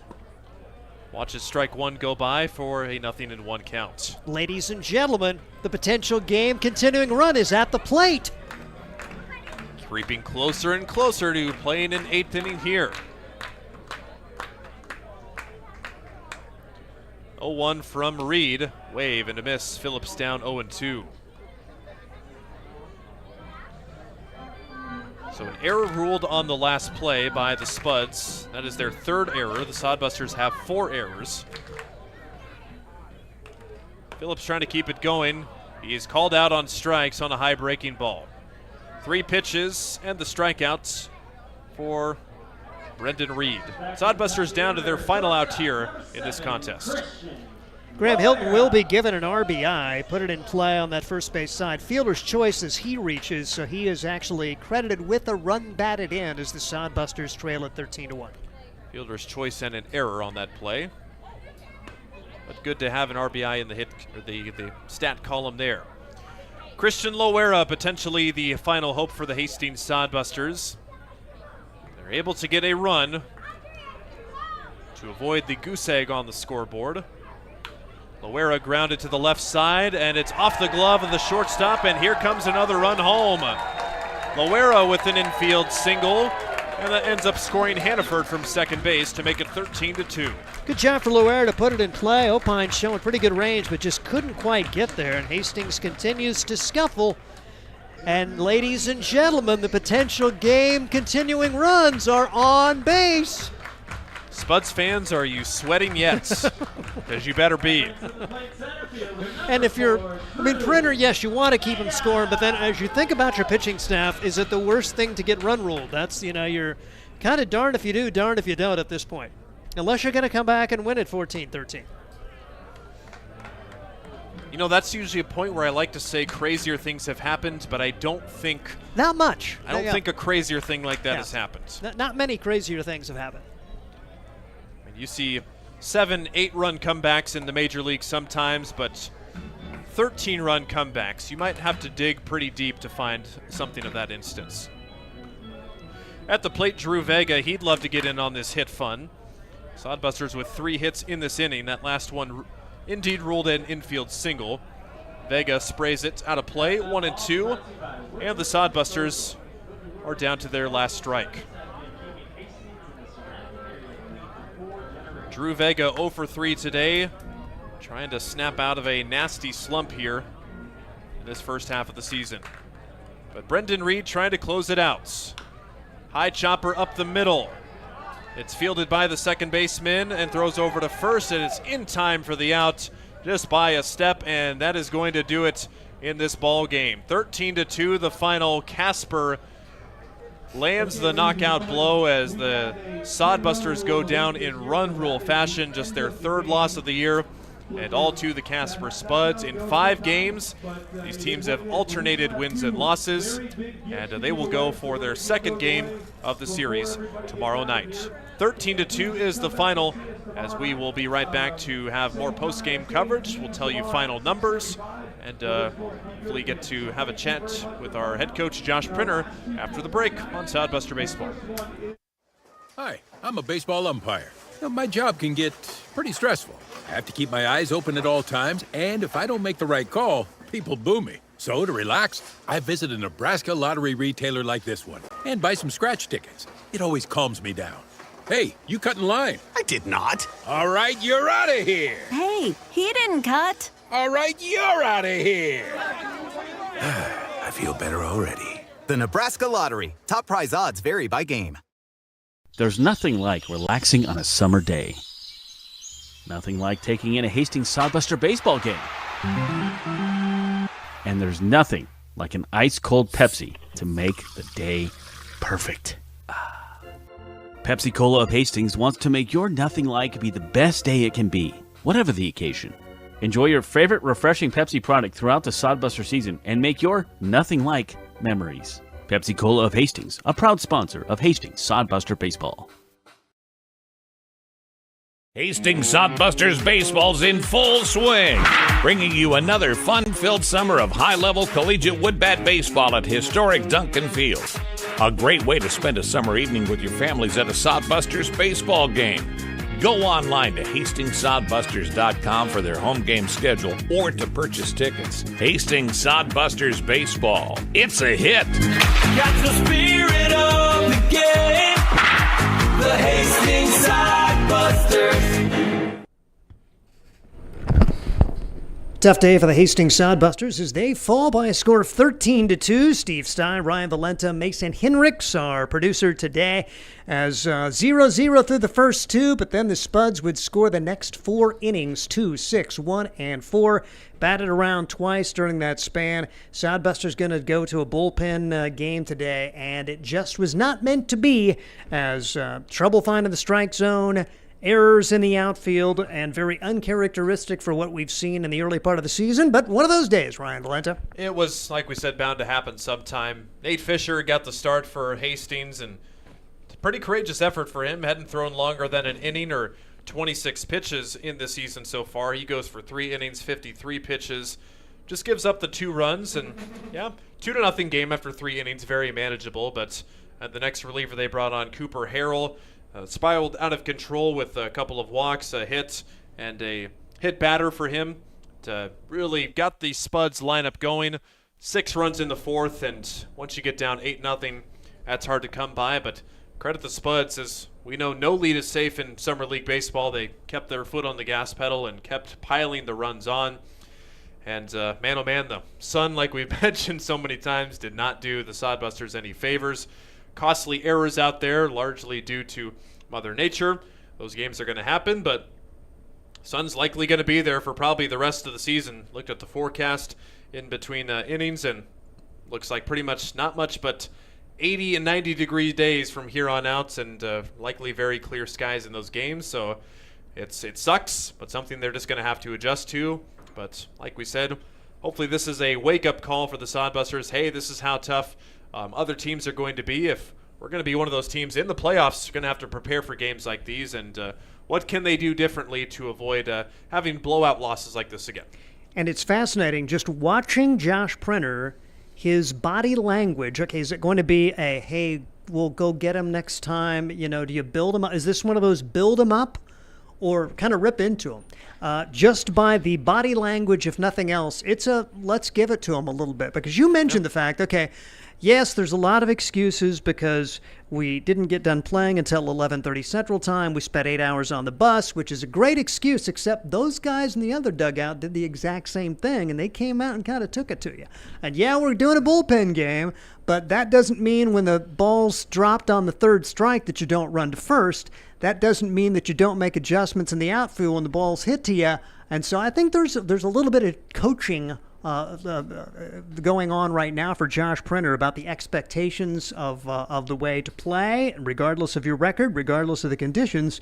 And the conversation is now over. And so it'll be fascinating to see if Josh can calm down and put his coach speak to the media hat on, because, you know, he's a young guy still, and I give him all the credit in the world. He's pushed a lot of right buttons, and for him to get them to a split of that 4-game series at Casper when they lost the first and the third games. Now, there's a challenge here. You've lost the first game of this series. You're just trying to kind of win one, lose one at this point against this team to keep this team far enough behind you. But now all of a sudden Casper got a little momentum, and who does he go to? How does he find a way? Who's stepping up as a leader to do the little things in baseball that make you winners? Because today Casper did those things and Hastings didn't. And to go back on your point about the what the message is to the huddle, I mean, yeah, you depending on who you are as a coach, depending is what your message is. But there are absolutely times, and this is one of those times where you got to wake the guys up, because it wasn't just a couple of things went wrong tonight. It was a lot of things went wrong, and it's going to happen sometimes, but it's unacceptable, and need to let them know, like, hey, this is happening. If it ever happens again, it's going to be a long summer. Yeah. Because if we keep having games like this, I mean, you and I joked about it. It was kind of like a 2023 game where just everything started spiraling out of control. We said so many times in the earlier games that Sodbusters have faced adversity. They've been able to come back from smallish deficits, and they've been able to get the big hits when they need it. Just unfortunately tonight, not that night. But still time ahead. Like I mentioned, guys will hopefully get a good night's sleep tonight and be fully prepared for tomorrow. They're going to have a new pitcher on the mound, and goodness gracious, heck of a credit to Brendan Reed for Casper. And he's the guy who had it going as well, and don't know even if the Sodbusters are on a full night's of sleep and have the rest in front of them, if maybe they probably don't scratch across more than a couple of runs against him too. So not to discredit the Sodbusters' performance by any with the excuse of sleep and stuff, but the Casper pitcher was sincerely outstanding tonight. Brendan Reed, 100 pitches thrown, 75 strikes. Wow. If that doesn't tell you enough, 5 strikeouts, no walks, allows 2 unearned runs in 7 innings, and just 5 hits, and 3 of those hits came in the 7th inning. Meanwhile, you started to mention the pitching line for this Hastings Sodbuster team. Kind of an honorable mention to Tyler Welch. He gives up 7 runs, only 3 of them earned, but the big stat for me, 0 walks. He put it over the plate. They hit it. Give him credit. Did have 3 strikeouts, and his 2 1/3 innings probably saved you another, for lack of a better term, real pitcher. Because Welch kind of coming in as a position player. He's there to try to get a few outs, and he did a nice job. And if they play defense behind him, he probably finishes 3 total innings and maybe gets another opportunity. And then a nice opportunity to see a new Hastings player, Elijah Thomas, makes his debut today, so comes in and works a clean inning there in the 7th inning, so pretty cool to see him. As far as the offense, not much, but Graham Hilton, 2 for 3, does drive in a run. Saw Christian Loera come through with an RBI single there in the 7th inning to keep the game going. Ryan Jarvis, 1 for 3 with a run scored. You had Jet Hannaford score a run for the Hastings Sodbusters. That's pretty much your offensive highlights. Meanwhile, for Casper, oh goodness, they had their 13 runs on 12 hits. It's the final line score in the game. 13 runs, 12 hits, 3 arrows for Casper. Hastings 2 runs, 5 hits, and the most disappointing thing, 4 errors. I mean, and there were, a couple of outfield errors, and so it was not real pretty in a lot of different ways. But offensively, Casper did some really good things. Marsick, 3 for 4, 3 runs scored, a 3-hit game for River Smith. Those 2 guys with half of the 12 hits today, a multi-hit game for Rucker. As up and down the lineup, they were pretty solid today, and ended up with 3 doubles and 2 triples in the contest as well. But it's just one game. And if you can find a way to come out and get a win tomorrow, you play for the series win on Sunday. But a pretty big game in the course of this first half of the Independence League baseball season. You saw that in Game 2. You saw that in Game 4 of the previous series. Kind of a similar situation. It's not a must-win, but it's probably a bigger game for Hastings. Although Casper trailing, they're probably bigger. They need the sweep to really put some pressure on Hastings over the final few weeks. For Hastings, they'd love to find a way to keep Casper 3+ games back because they're going to be ending the first half with a 3-game series at Casper. So pretty big couple of weeks of baseball here as you try to claim the first half title and guarantee yourself a spot in the championship series at the end of the year. And that was why it was so important to go 2-2 over the first part of the week and keep it within a 3.5 games mark in the first place of the Independence League. Now 2.5 down with the game tonight. But yeah, with the bullpen game, I think that was maybe it could have been an experiment, or it was probably something that they aimed to do because they didn't have their, like you mentioned, Marcus Miller not able to go tonight since he has his coaching duties, but other guys that could be able to pitch that needed a couple more nights off. And hopefully that whoever that person is that they call on tomorrow night will be the person that can get it back to the starters that were throwing 5 or 6 and even 7 1-run or 2-run games in those contests to see if they can rebound, because pitching tonight wasn't the best. It was in the first couple of innings, and after that, wheels kind of just fell off the cart there. But the pitching staff has been the most important thing, in my opinion, for the Sodbusters here, because once it starts compounding on the end for the offensive team, and it is tough to come back here. So had to have a short memory, flush this one, and come back tomorrow and hopefully be ready to play. Looks like to me that Josh Printer's having some administrative deal right now, and so I think we are probably going to sign it off, and we'll just talk to Josh another time.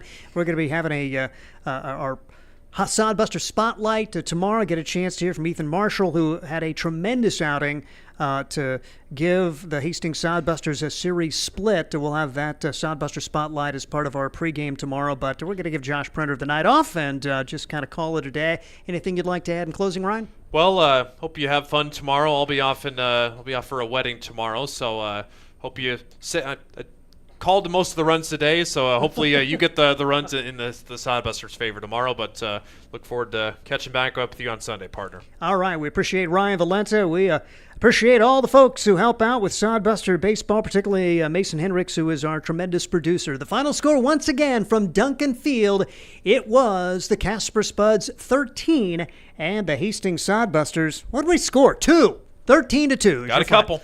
I'm Steve Stein. Good night, everyone. The Hastings Sodbusters. Get the ultimate fan experience at a Hastings Sodbuster game this summer. Enjoy high-level collegiate summer wood bat baseball at the beautiful and historic Duncan Field in Hastings. Baseball and a whole lot more. Affordable family fun. That's what the Sodbusters and the Independence League are all about. Sodbuster Baseball. It's your team. Catch the